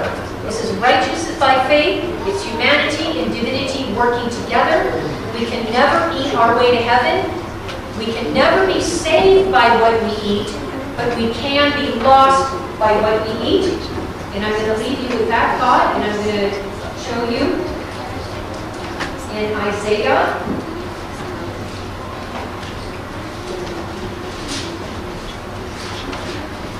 It says in Isaiah 65, if you read 1 through 5, but I'm not going to read the whole thing. I'm just going to go through 4, which remains among the graves and lodge in the monuments, which eat swine's flesh and broth of abominable things in their vessels, which say, stand by thyself, come not near to me, for I am holier than thou. These are smoke in my nostril and fire that burns all day long. You see how they can be lost by what we eat? And then you go pop over to 66, 15, for behold, the Lord will come with fire, with his chariots like a whirlwind to rage, to render his anger with fury and his rebuke with flames of fire. For by fire and by the sword will the Lord plead with all flesh, and the slain of the Lord will be many. They that sanctify themselves and purify themselves in the garden behind one tree in the midst, eating swine's flesh, and the abomination and the mouse shall be consumed together, said the Lord. So we cannot be saved by what we eat, but we can be lost by what we eat. Does that make sense? Because see, we're already saved. Adam and Eve were already saved. eating the way that they did wasn't going to save them because they were already there. It just would have secured it. And so we aren't saved by what we eat. We are saved through obedience. It's perfect love, perfect faith, perfect obedience. And I love that thief on the cross because he had 6 hours of perfection. He had perfect love for 6 hours. And we know he's saved. But yet he was so imperfect. He changed this much, but he had this much more to go. And yet he's saved. So I want this to be hope for you. So don't look at yourself like, oh, I've got all this to go. I don't want you to be shameful of yourself. I don't want you to feel guilty. That is not of the Lord. We just pick up where we are. We recognize that we need to make a change. And we say, God, I recognize that I'm doing some things wrong. And will you please help me? And he will help us. So let the guilt, let the shame go. That's not what this is about. Look at how far God's brought you. He's going to bring you that far again. So let us keep moving. Any comments or questions? Oh, we're 10 after. So I think we have to... Is there time for questions or no? Maybe a few. Okay. So I'll take 2 questions only. Can you hear me? So do we have a microphone with the peach-colored one? We have a peach-colored one that someone's trying to speak in. Okay, Pastor, go ahead. Thank you, Dr. Janie. As a biblical student and one who pays a lot of attention to context, the question is in my mind is the text in Daniel chapter 4 teaching us about diet, or is it helping us to understand how God is humbling a proud man? Not necessarily that the issue of diet is not there, it is mentioned, but is what Nebuchadnezzar goes through for 7 years really to do with diet, or is he really concerned with God humbling a proud man? I think they go hand in hand. It's one of the sins that God hates, and one of the ways that he helps us, because when God says that we can overcome every other sin, if we can control appetite, we can overcome every other sin. So he's using appetite here to show us that even pride God hates. And what was that first sin of Satan? It was pride and arrogance. I do not disagree with that understanding, and also do not disagree with the fact that God is interested in our health. At the same time, appetite is one of those big issues. I'm just contending that the text in Daniel chapter 4 is not focusing on health per se, but it's really saying this is a proud man that goes and he has to eat grass, right? But it's really God humbling him. And that's not to say that I'm denying the message of health, but all I'm saying is I'm not seeing it in the text. Like when I read the text, I look at the Hebrew and I study and I look at the context, what's happening, I'm not seeing it. Or in fact, it's Aramaic in this particular section. So I'm not really seeing it really emphasizing health. That's not to say that God probably didn't want to make him healthy, but I'm not sure if we can use this text to make that argument, because I'm not seeing it. Okay. Yeah. I respect that. To me, it is just so glaringly clear, and so if somebody else doesn't see it, I don't take issue with that.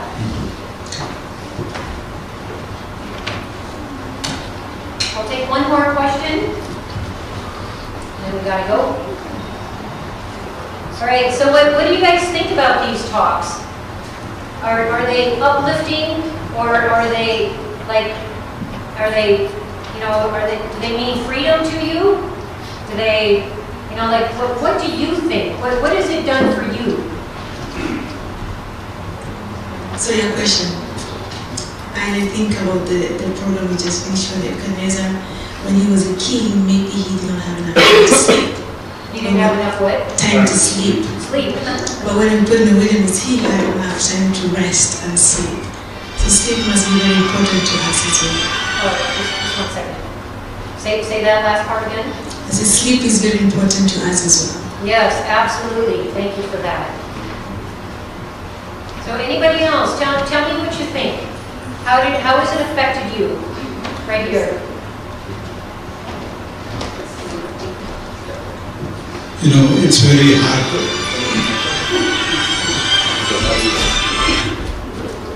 I just thank God for being so bold, you're able to present the truth. Because in a Christian life, many times we hear the truth, but to put it in practice, it is really hard. But the thing is, I've learned myself, I've learned so many new things that I ask God's help to make me put everything into practice, because I want to be part of the Unruh 44. There was a comment over.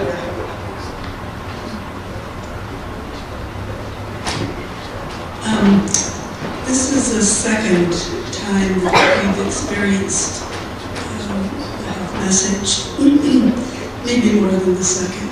But the first one was pastoring a church.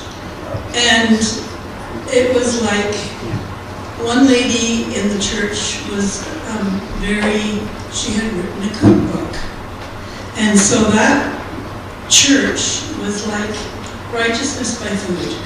And it was like you may, we're having a potluck on Sabbath, and you may bring page 4, recipe 2. Well, you know what that did to me? I have red hair over here. And it just stuck it right up in the air. So, you know, like I really wasn't intending to come. But I honestly say that it was a wonderful Christian way to give a lecture on this food, on this diet and food. And I'm a long ways from there, but I believe that with God's help, we can put some of that into practice. And it's much more pleasing to hear it in the way you preached it, rather than being told to bring a certain recipe out of a certain book. And everybody, believed in that person, but it made my hair stand right up on end. But thank you for your message and for the beautiful Christian way you brought it out.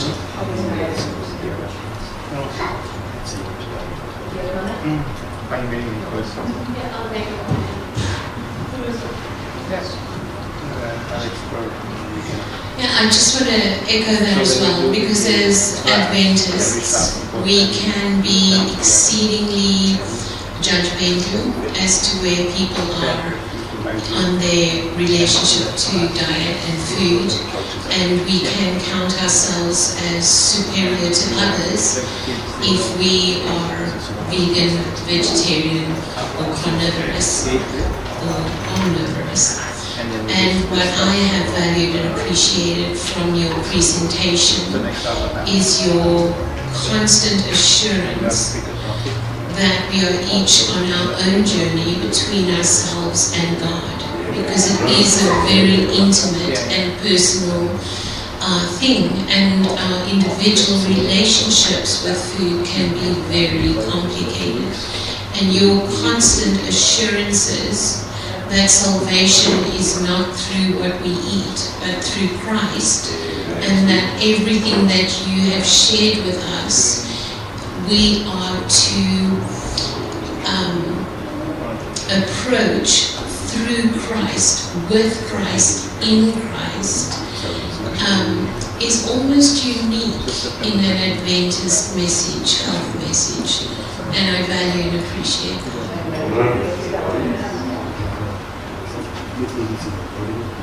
Any other comments?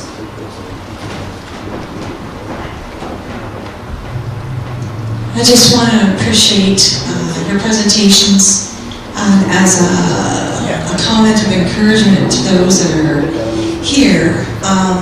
Myself and my family were brought in as a result of the health message.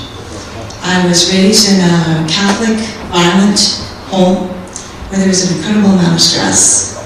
And at the point of my father threatening to use a gun in the home and shooting it in the home, the marriage fell apart. My mom was desperate. She wasn't, 30 years old with 4 little kids. I became very ill. I was the oldest child. I was 12 years old and had rheumatic fever, bleeding ulcers, rheumatoid arthritis, and a heartburn, all due to stress. My mom was looking for answers, and she found, it is written, with Dr. George Vandeman. And she took his messages seriously and turned us into strict vegans and learned how to sprout and make gluten and did many of these things that you're sharing.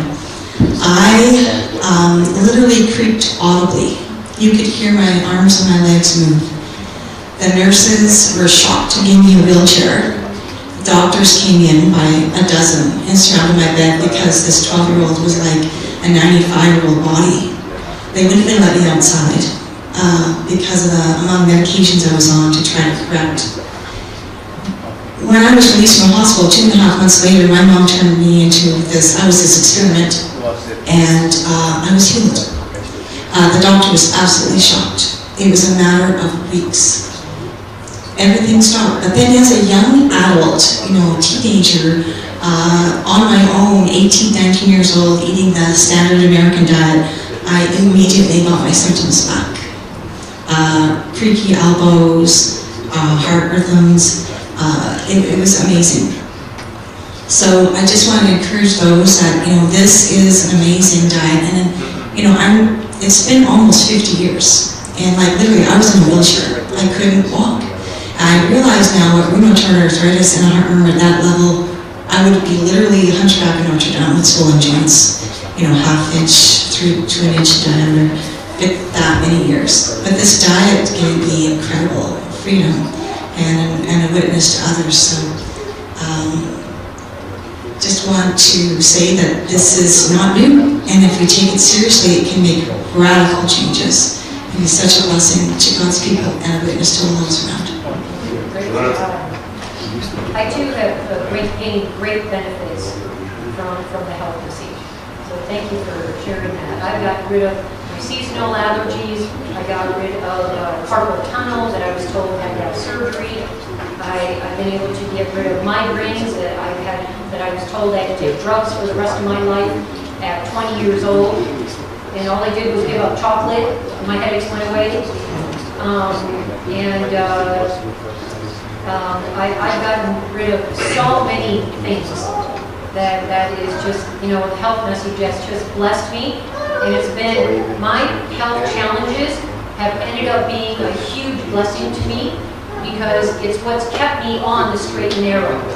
And when something else comes up, I'm like, okay, God, I'm already doing this. What more do I now need to do? And He shows me more. And He shows me more. And He shows me more.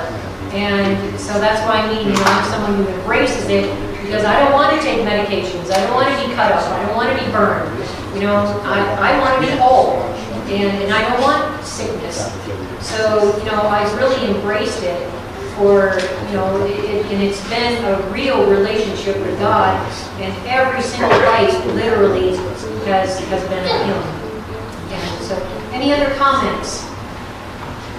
How has this affected you? What have you learned?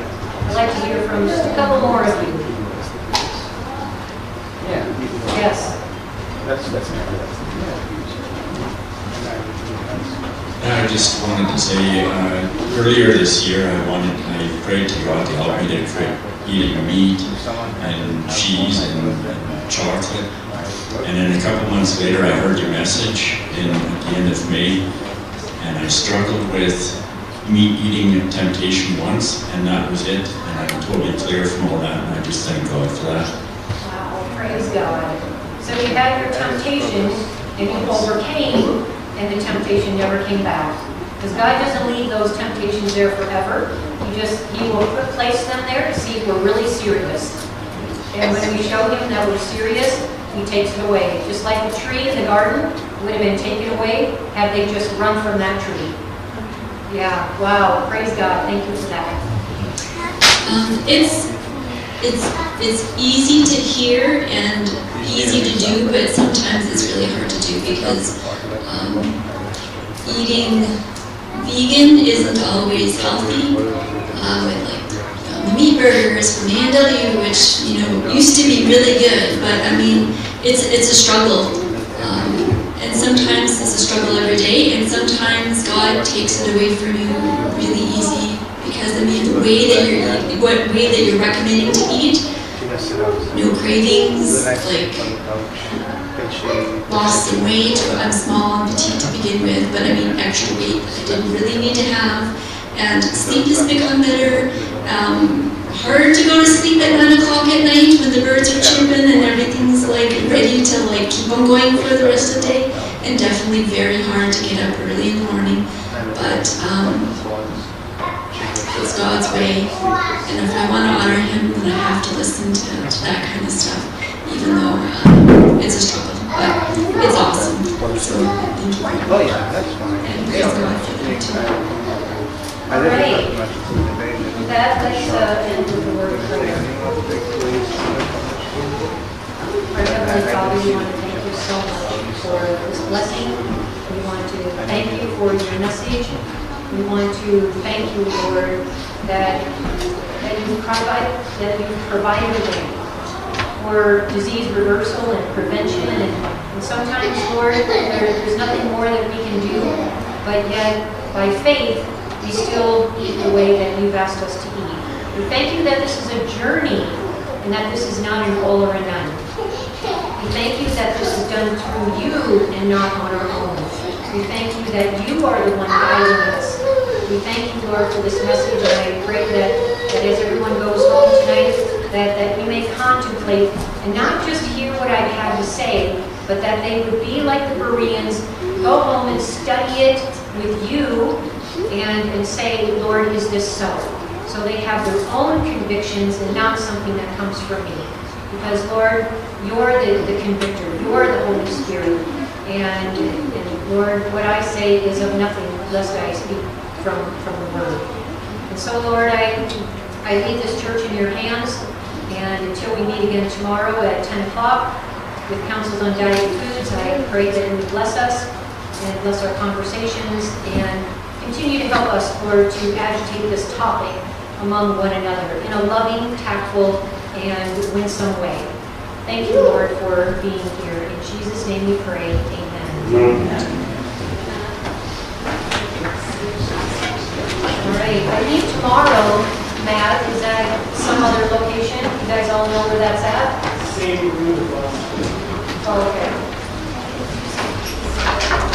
So, they all know where that's at.